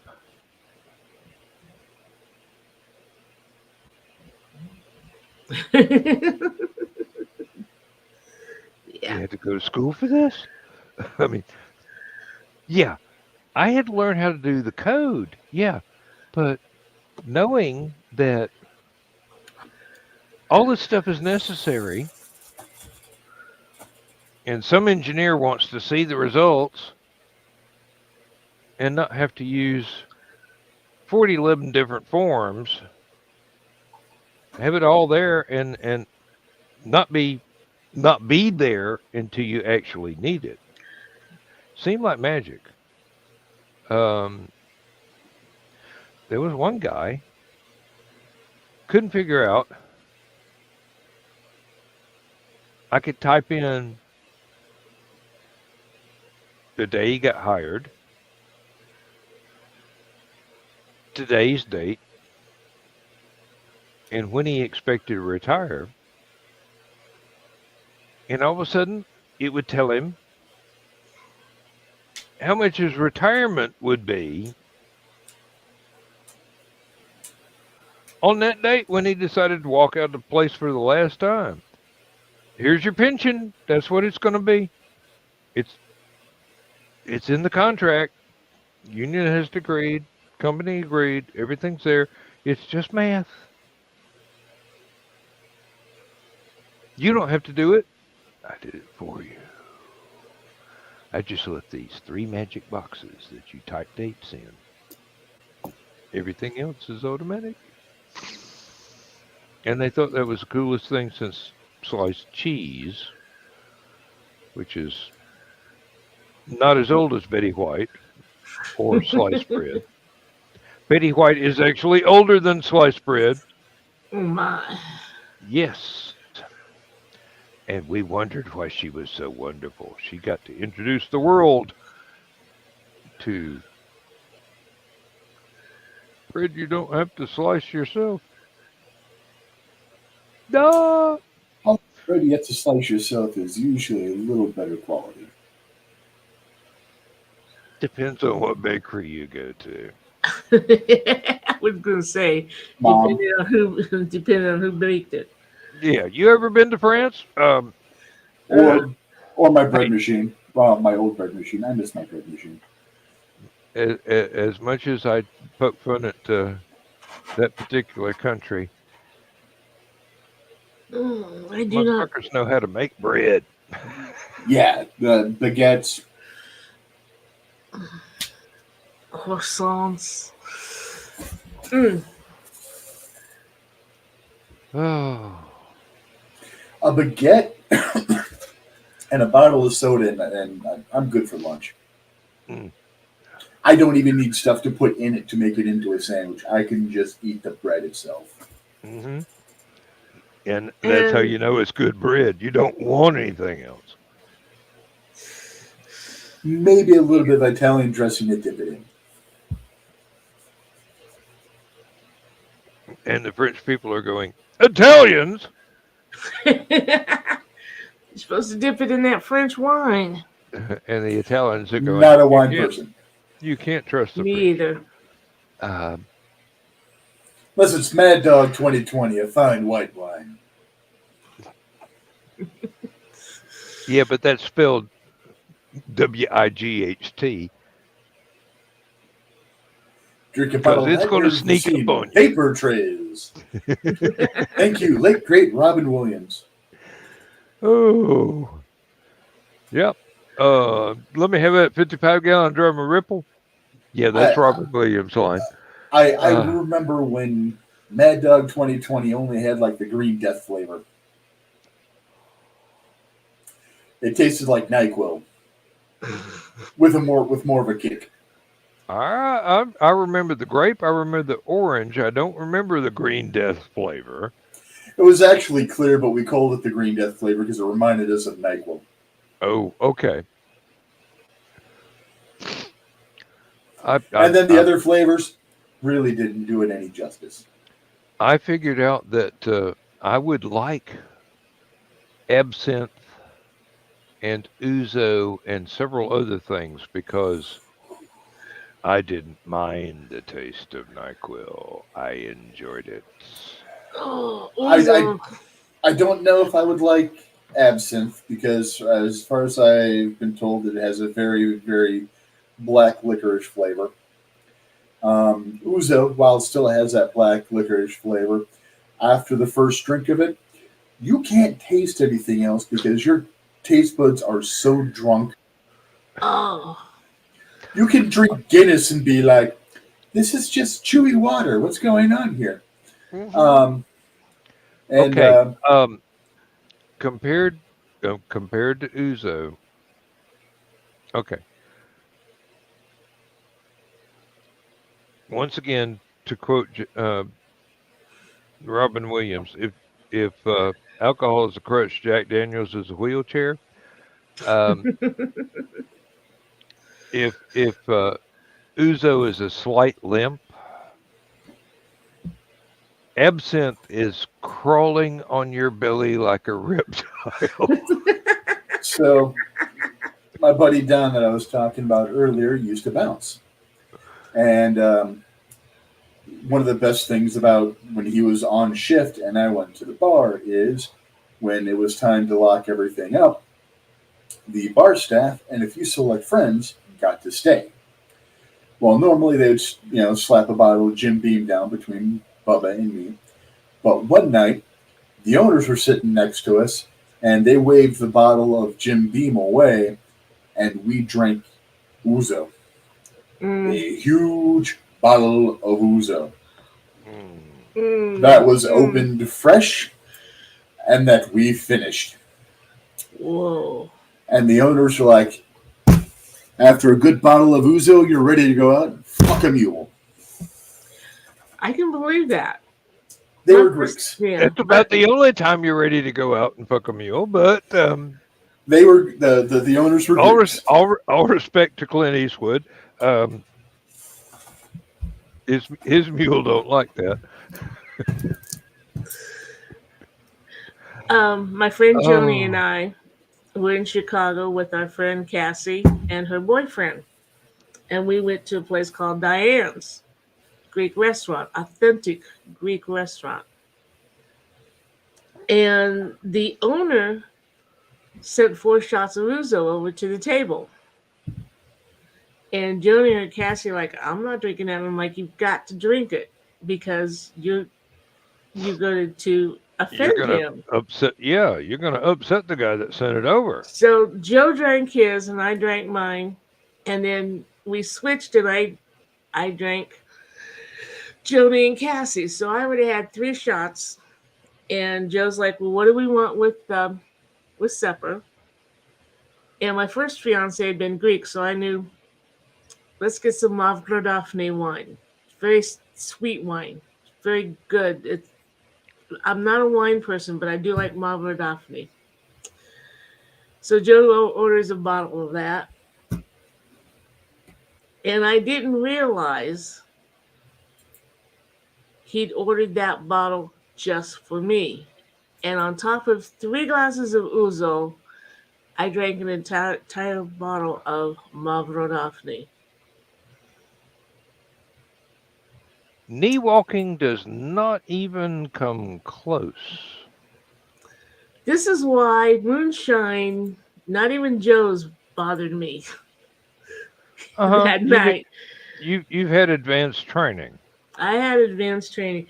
I had 3 of the waiters ask for my phone number and address. Never heard from them, but then again, they probably didn't even remember me when they saw the phone number later. Who knows? Who cares? And my girlfriends are there going, "Never seen you like this." Like, no, not even Never the night been like this. Not even the night you tried to get me drunk with watermelon shots. Watermelon shots are nothing compared to ouzo shots. It was a very fun night. It was the only time in my life that I worshipped the porcelain queen the next day. That Hallowcon you were at. I wish we could have been there Sunday. You should have been there on the Sunday night. Me and Chris basically drank Joe Dog not only under the table, but out the door into a wheelbarrow into his room. And Chris and I came back for seconds. You do not know the trouble I had getting Carl to agree to go down that first time. He was going to go down, spend Friday night, spend Saturday, and come home Saturday night. I said, that's silly. We need to at least stay over Saturday night because it's an 8-hour drive. So he agreed to that. After we'd been there, on the drive home, he's talking about going back the next year. The next year. And spending the whole weekend there. That's how much fun he had down there. Basically, with any con in the South, I don't know what the ones up north are like. You show up on Thursday. You check out on Monday. And on Monday, you are doing your best to load the car so you can go home. It's just, the debauchery. The humanity. The humanity. Lord. So much fun. So much fun. But the after the con parties, and it doesn't seem to matter which con you go to now that almost all of them have a dead dog after the con. And then you stick around to party with con staff. The best. This is why Joe Dog is no longer allowed to drink alcohol. Because it'll kill him. Mm-hmm. I'm willing to make that sacrifice. Not him. Only time we stayed over, like I think I've told you before, we used to do security for ShambanaCon, which was not in Michaela! Chambana. Hey, Michaela. We got 15 minutes. I mean, good grief. Let me. But the next day, everybody was packed up, ready to go, and we decided we were going to go for brunch, a bunch of us. Yeah. And I don't think any of us had really slept off the night before. So we're in this really nice Italian restaurant beside the Hilton in Springfield. Uh-huh. And every time somebody said something, somebody at the table would say, "That's not what you said last night." That's not what she said. It didn't matter what was said. Well, that's not what you said last night. And I almost felt sorry for the wait staff because we were still drunk at brunch the next day. Almost felt sorry. Almost. Teeny ever decreasing amount. Yes. We got over it by leaving a really nice tip, but oh yeah, guilt is a wonderful thing for tipping. My friends and I are assholes. We freely this is news. Yeah, I was going to say. One of our favorite things to do when there was a large group of us at a restaurant is we would make sure that as the wait staff were passing, we'd say something really outrageous. Like, all right, there I was, 20,000 feet, naked, Cherry's Jubilee, a prostitute, and a blind German shepherd. That wasn't mine. That was my buddy Wayne's. I got to give props to him. But the thing is, they would always stick around the table. They would pass by the table more often. Our drinks were refilled. You got a lot of customer service, didn't you? And oddly enough, not everything we ordered was on the bill. More fries were on our plate. Every time we came in, we had really hot, fresh food, because we were entertaining. Yes. Yep. As someone who waited tables to pay her way through college, you would have been the kind of table that I would have loved to have. And we usually tipped about 25 to 30% on the nights that we were kind of low on cash, and closer to 50% on the days that we were flush with cash. Yep. We also did that a lot at the bar. We got a lot of free alcohol at the bar. There was one year where the University of Georgia Science Fiction Club went to this one pizza place after every meeting Wednesday nights. Great pizza, great service, game room downstairs. Management did not mind that we were loud, humorous, and when we got to the game room, quite rowdy. One of the waitresses there was one of my classmates in an art class. She said after that year, she managed to make enough to buy herself one of the best long leather coats that she could find in the area. I mean, this was absolutely beautiful coat. Kept her warm during the, and that just happened to be one of the years we actually had snow. And it was gorgeous. It was a gorgeous coat. And she said, your tips gave me this coat. I'm going, Our pleasure. Yeah. Want another one? Because we'll be back next week. Oh, we got down to the game room. There was this is simple electronic video games. Not even pinball, but Sub Commander and things like that. And they had a foosball table. No, excuse me. It was air hockey, not foosball. And we would play air hockey, shouting at each other, shouting encouragement at each other, and critiques of showmanship and skill.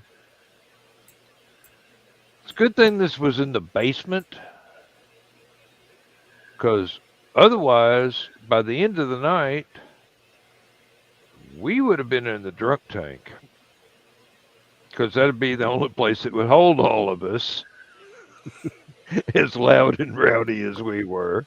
And here we are. We're the science fiction club. We're the geeks, you know. We're not supposed to be louder than 15 football players. But we were.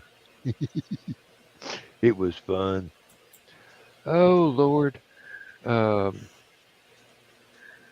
was the year I had an art teacher who said, I don't give A's. If you get out of my class with a high B, you did everything almost exactly perfect. Almost exactly perfect.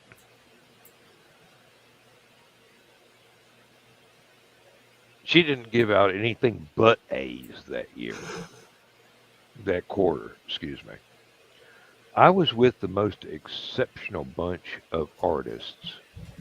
I mean, seriously, these folks have gone on to do amazing stuff. One guy could have worked for Marvel and DC at the same time and been absolutely essential to their operation. He was that good. One girl, I think she went into the interior design program like I did, could have designed a classic castle from Spain, Italy, France, anything you want, and have people just on their knees going, this is the most beautiful piece of work I've ever seen in my life. Another fellow, I think he went into graphic arts. He wound up designing fonts that are on your computer right now. I don't know which ones they are, but they're now standard with, it doesn't matter what computer you've got, they're standard. He was that good.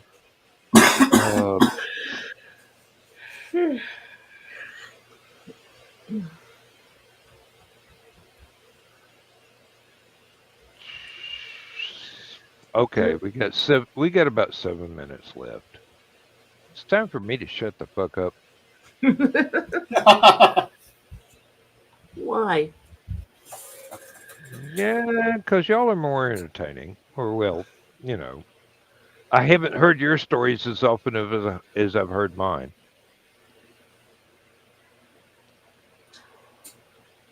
All right, so I am a former EMT.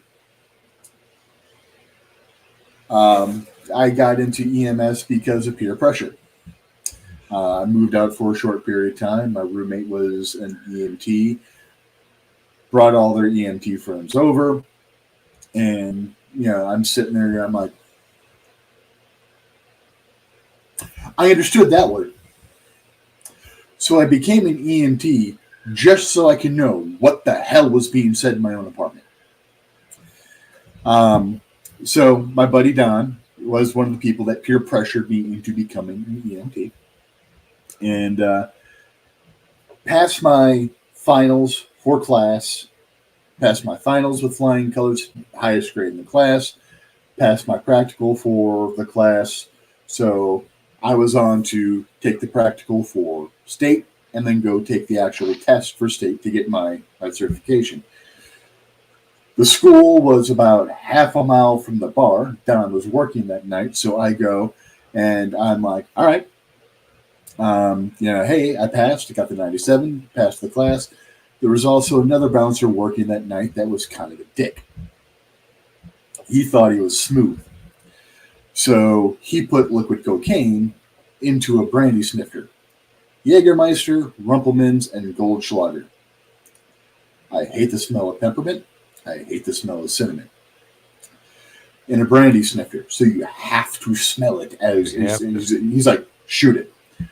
And he's like, you're going to want to stand over by the bathroom or stand by the front door because, And my buddy Don just gets this big smirk on his face. He's like, $50 says he doesn't. Uh-oh. So I'm like, you son of a bitch, you're making me have to drink this. Because I didn't have to pay for the shot. The other bouncer paid for the shot for me. And actually, it was more than a shot. It was a triple. So I shoot it all, one go, put it down, and I'm just sitting there. And about 15 minutes later, he's like, shit, I shouldn't have made that bet. I'm like, I've been trained to drink by volunteer firefighters, my dad and his friends, former police, my dad's friends, and also current EMS, my roommate, their friends, who became my friends in the process. I'm like, I hang out at a bar all the time. You see me 3 or 4 times a week. You think I can't handle that? You've seen me drink more, you stupid idiot. So that was always fun. Kind of like Joe Dog last year, or a year before. Oh, yeah. Plus, I'm really good at doing things for spite. I'm going to stand up and walk just because you think I can't. You want me to drink a half a cup of castor oil and not puke? All right, game on, mother.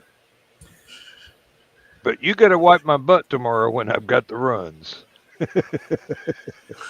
Here's a limit. I got half an hour. If I don't puke in that half hour, you owe me. God, I used to have to take that stuff for my health.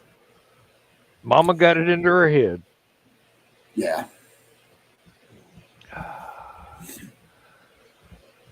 And then a lot of folks of my generation got it into their head from Tom and Jerry. Mm-hmm. My mom used to use castor oil in her beans because Joe Dog needs this. You don't taste it after it's cooked, and you don't fart as much. Helps break down the protein so that it's not breaking down and forming the excess gas in your intestines. Mm-hmm. And Angostura Bitters does the same thing. Breaks down the gas before it has time to reach your intestines, so you belch rather than fart. My mom used to have to take castor oil as a child. She swore she would never do that to us. Ended up having to take it at a friend's house. Yeah. Not a fan. But no, not really. I'll do it out of spite. That's Ladies like that. and gentlemen, we are coming to the close of another Last Man Standing, and just to prove, I can stand up. So Yay! there. Catch me at Hallowcon when I will not be able to perform that act. Oh, Lord. But I will.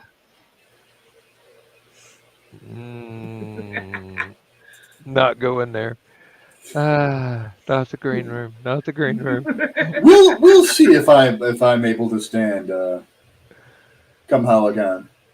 Oh, I'm putting money on it because if you fall down, we're gonna have to call a wrecker with a strap to get you vertical again. We're just leaving there. Him and Carl. I don't leave my friends there. No. Oh, wait a minute. I'm usually pretty good to know whether my legs are going to work when I try to stand up. It's like, nope, this chair's my friend for an hour.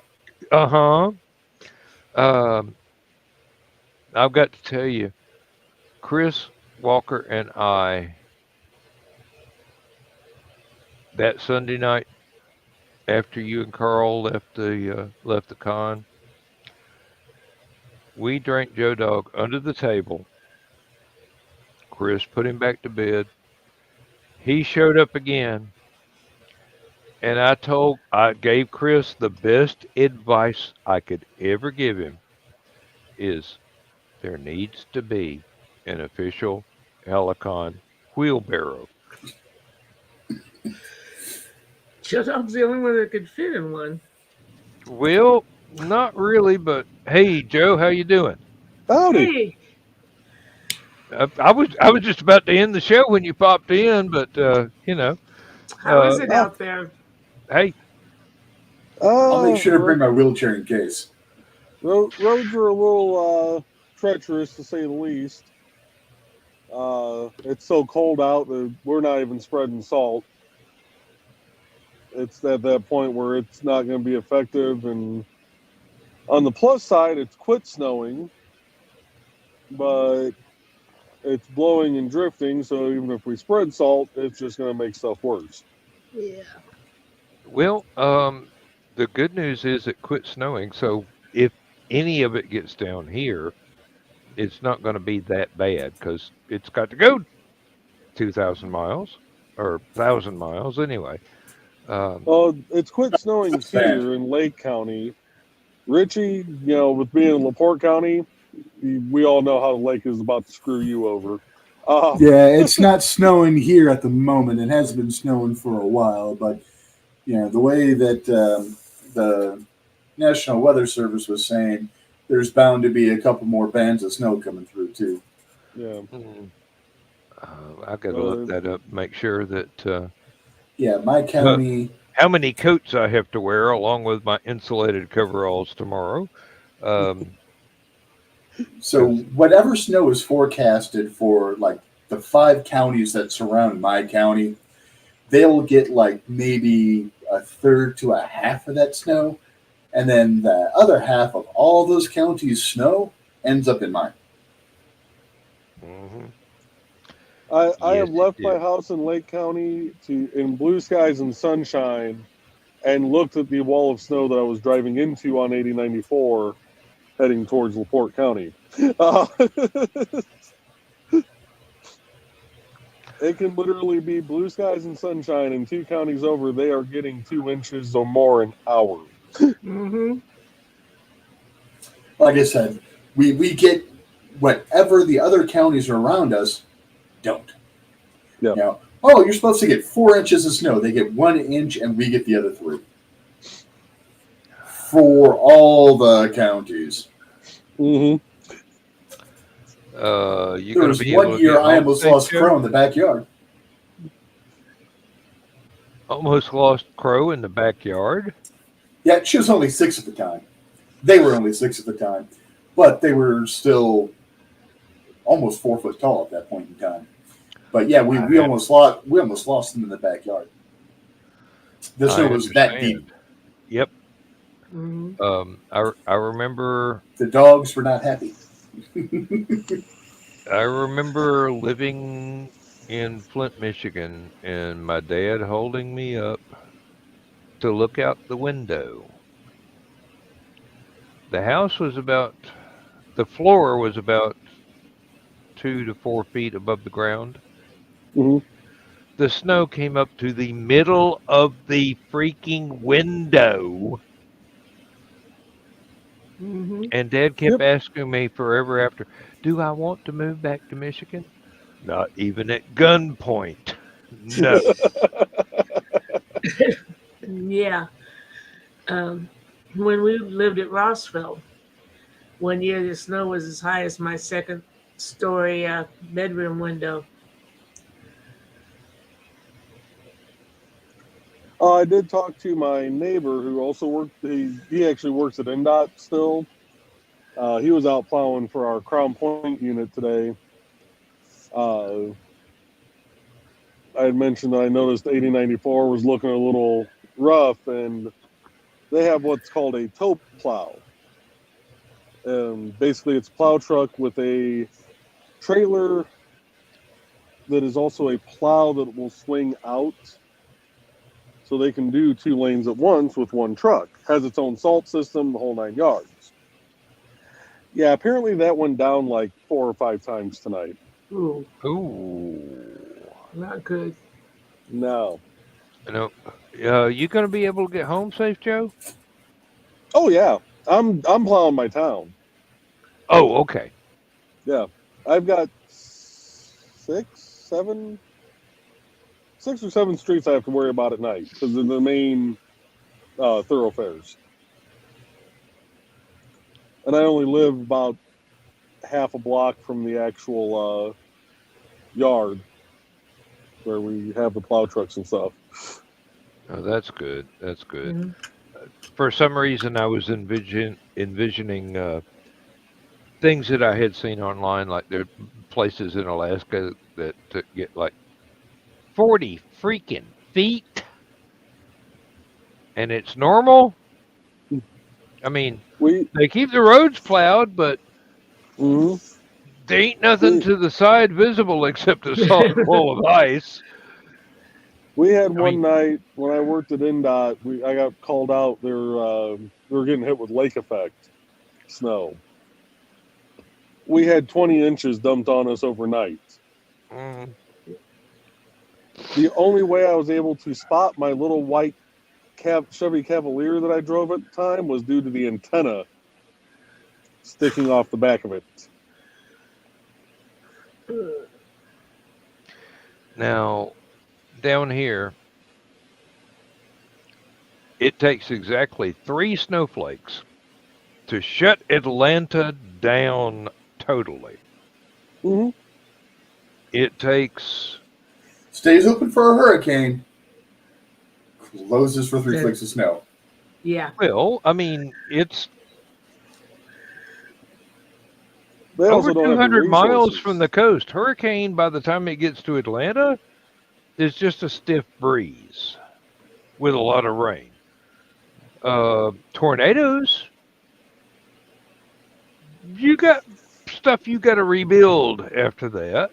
Mm-hmm. I mean, you got sheet metal and cast iron decorative fencing getting thrown around like mortar fire. But hurricane, time it gets this far inland, it's just a lot of rain and a little bit of wind. It's not like being on the coast where it's a lot of wind and a lot of rain. Let's see if I can actually do this. I think it'll give me the option. Is it showing my back camera right now? Yeah. Uh-huh. Yep. So this is the border of New Chicago, Indiana, and Hobart, Indiana right now. Actually sitting in the Luke's parking lot. Well, it's not so bad. I can see roofs. Yeah. Yeah, that's because most of the snow is blown off the top of them. Onto the road that you have to plow. Yeah, this is just like a really fine snow pretty much the whole day.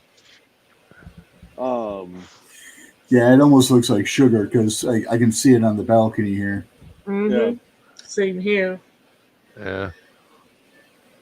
So at least it wasn't the really nasty, heavy crap Right. that slushes fast. Yeah. I'm hoping that whatever it was that tried to keep my car from starting this morning does not recur again tomorrow, because if I am late to work, I lose my holiday pay for the weekend. Can't No, let's afford to not be do that. late. Nope. So basically, I'm pretty sure it's just that the shut-off switch when you put the automatic transmission in park is not being fully engaged. So the starter will not turn on until that switch makes contact really well.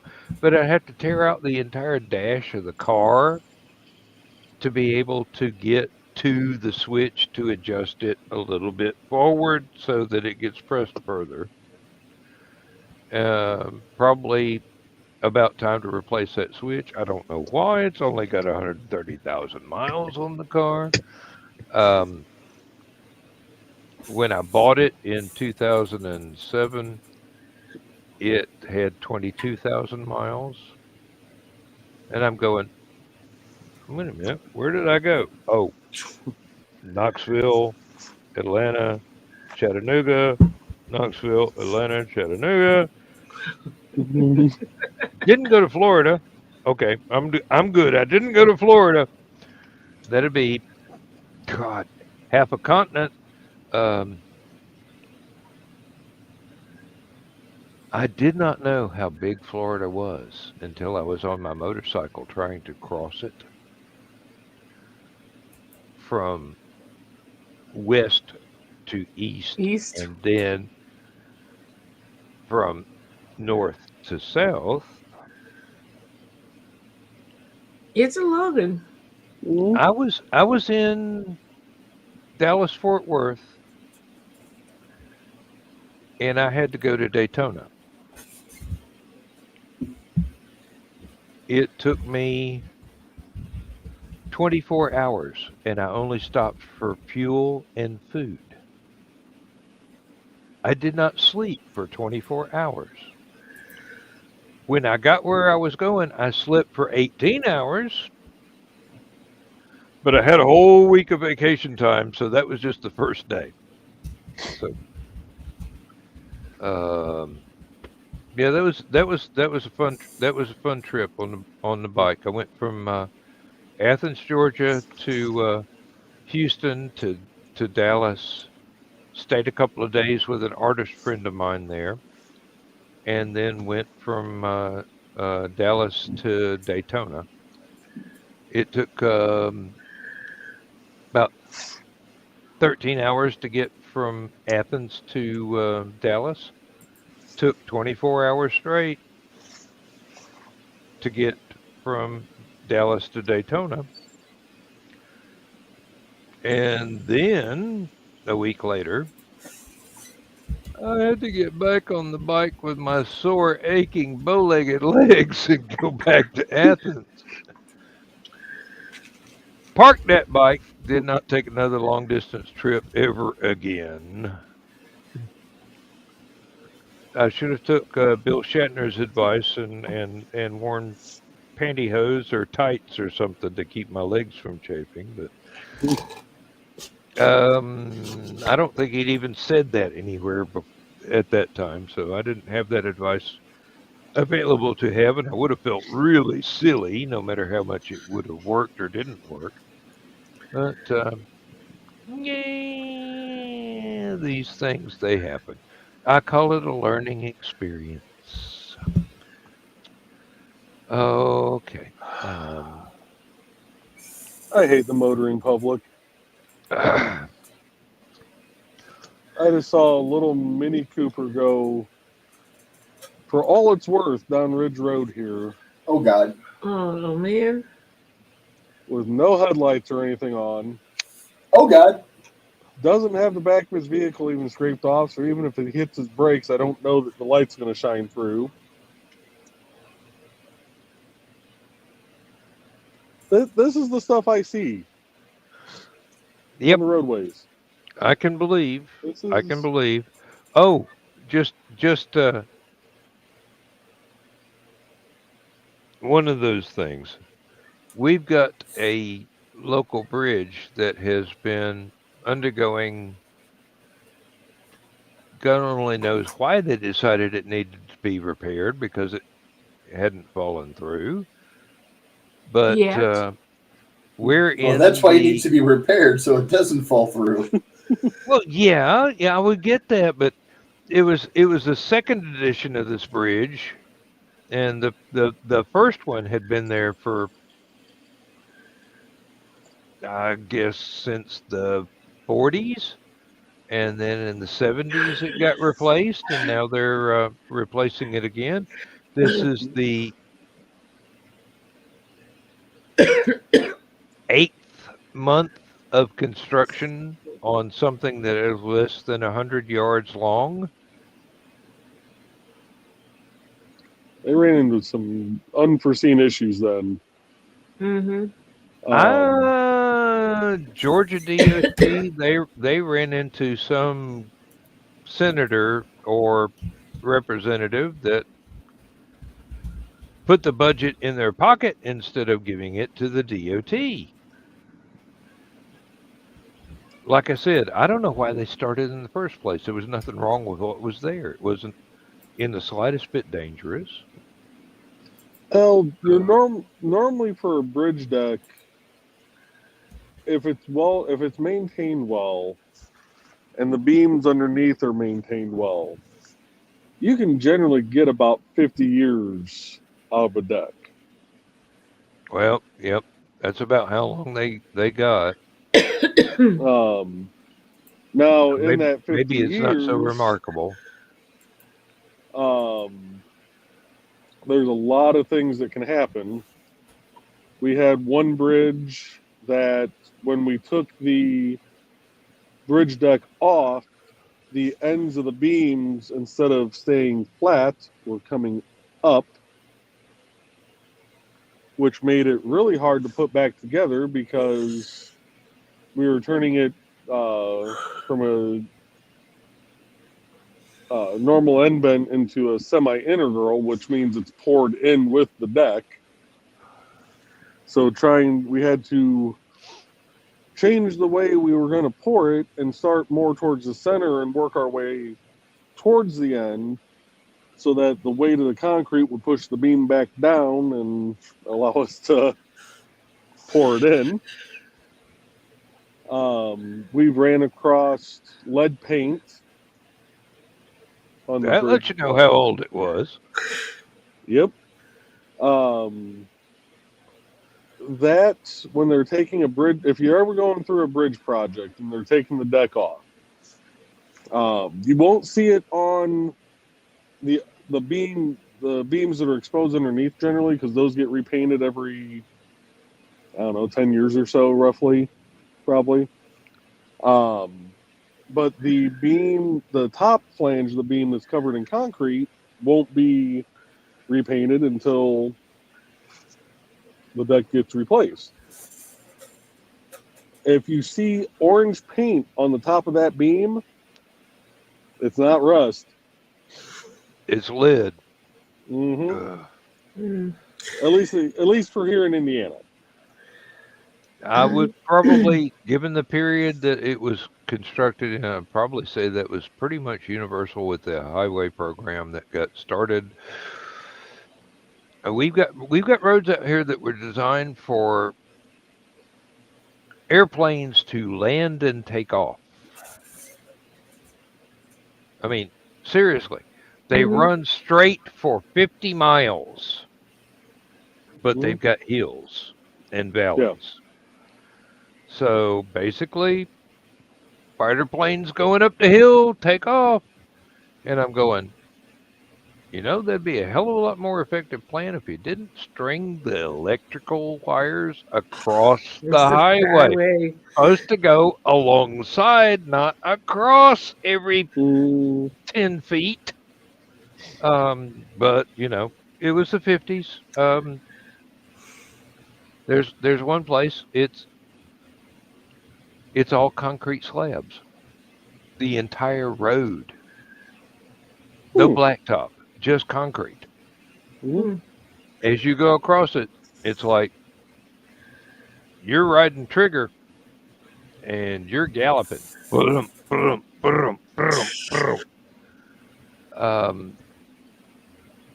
Smooth is not the word for the joins between these bits and pieces of concrete. They haven't crumbled any. They were just built that way to start with. Mhm. Now they finally replaced the bridges in Chambana. 74 goes through the north side, and there's a couple of places where they go over other roads underneath. And I don't want to say these have needed replacing for a while, but if you went underneath, you know those things you'll put like in your basement to hold stuff up? Mhm. That's what was holding the bridges up for almost a decade.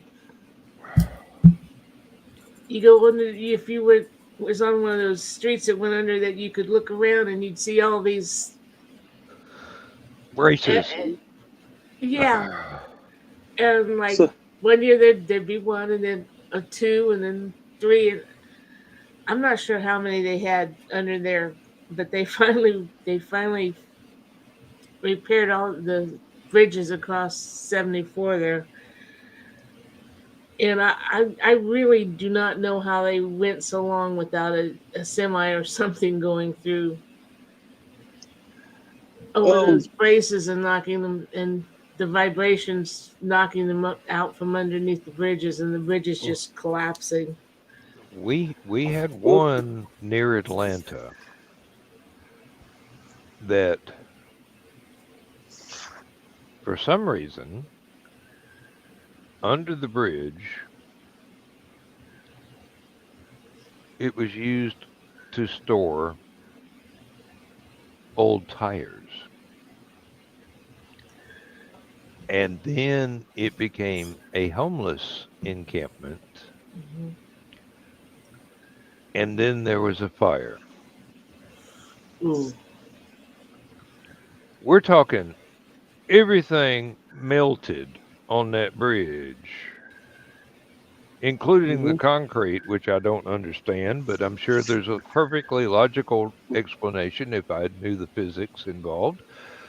They rebuilt it, took about 6 months because it was a busy road. It was high on the Mhm. priority. If it had been out here, it would have been like this one. It seems like forever they've been working on this one out here, and you drive by and you never see anybody actually doing anything. There's nobody there. There's just equipment parked, and I'm going, well, it's fall and winter. It's raining. It's they can't do any work, and still. But the one that caught fire near Atlanta got replaced really quick. I mean, you're talking about people going over it and flames coming up the sides on their way to work one day. And then they had to find another route to work for several months because basically, unless you're the Duke boys from Dukes of Hazzard, you're not going to make that jump no matter how fast you go. That was a little bit further than it was physically possible to leap a car, even if it was a Dodge Charger. So, well, I got one more story before I got to hop back off, but Richie will know where this bridge is at. There is a bridge on 8094 just east of the Portage exit. It's the last little bridge you would cross heading westbound before getting off on exit 19 that had like Bass Pro and all that. Okay. NDOT's maintenance group, in their infinite wisdom, decided that some of the rockers underneath the bridge had fallen out. The rockers basically kind of sway back and forth with the beams. They had the bright idea of the temporary fix being wooden logs. Oh. Which these must have been like really well seasoned and good hardwood because they withstood the beating that they were taking. Also, that's the exit you would take to get to the port of Indiana, where a lot of steel comes and goes. Heavy trucks. A lot of stuff comes and goes. Yes. A couple of the construction people noticed it, brought it to somebody's attention, and instead of trying to quickly implement a more proper fix, they went out, spray painted the logs black to try and hide them in the shadows better. And then we finally did the bridge deck replacement, I think, 2 years later. Okay.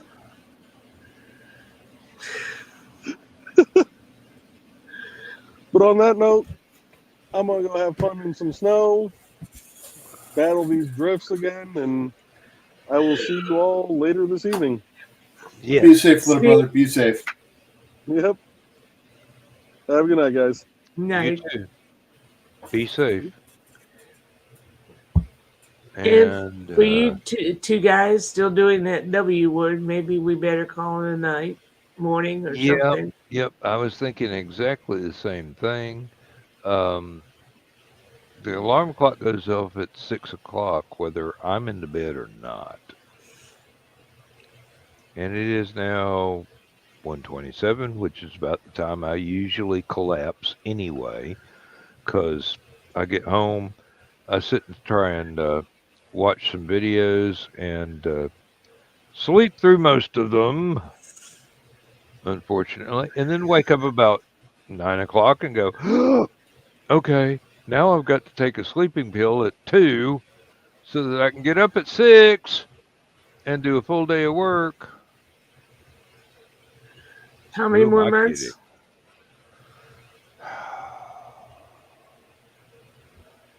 13 months, 1 week.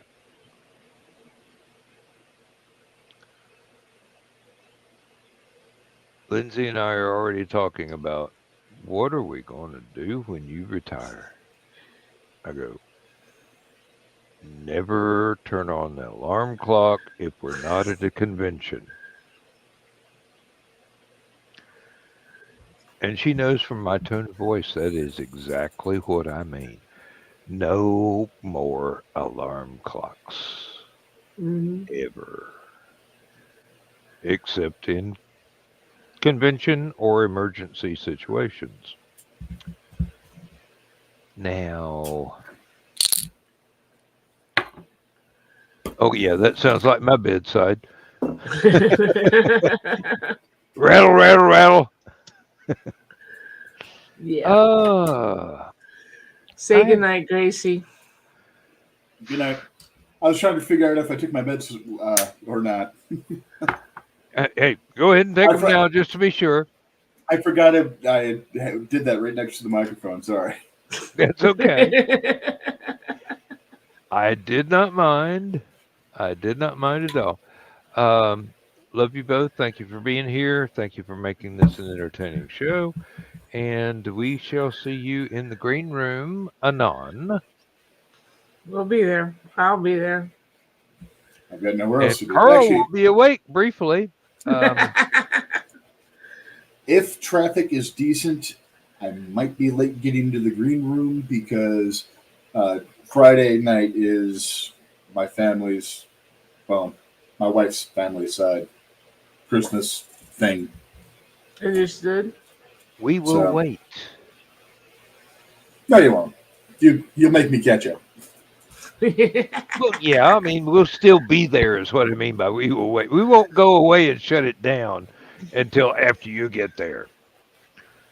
Unless you're really freaking late getting there. And then we'll Rich is here. Good night. Thank you very much, everybody. That's the show. See you next time. Don't know if your dog is planning on anything next week.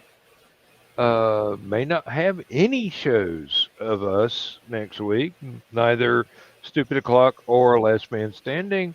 Understood. But, you know, I got the keys to the kingdom. If I feel like it, I'll put the notice up myself. If I can remember how to do it. Until then. Night, everybody. Everybody stay warm. Be safe.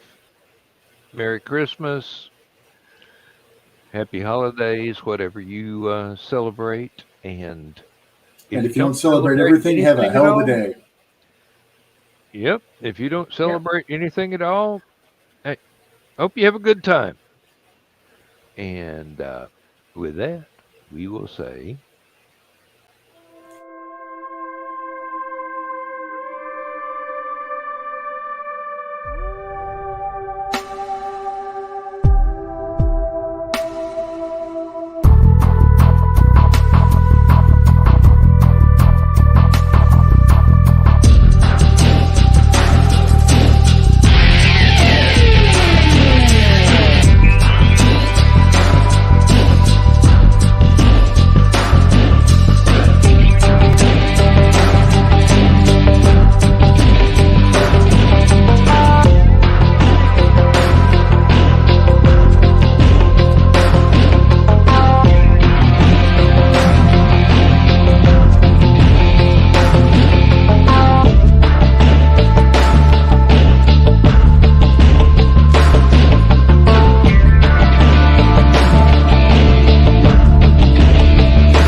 Transmission overload. System will shut down.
System will shut down.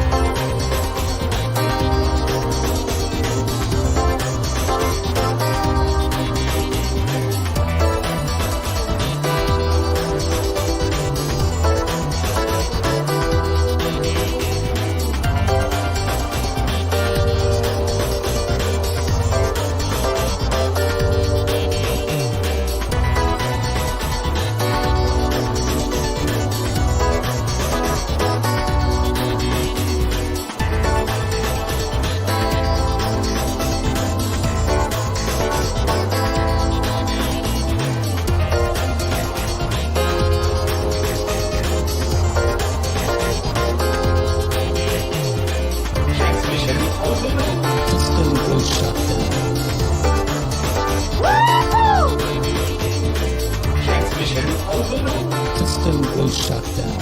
System will shut down. System will shut down.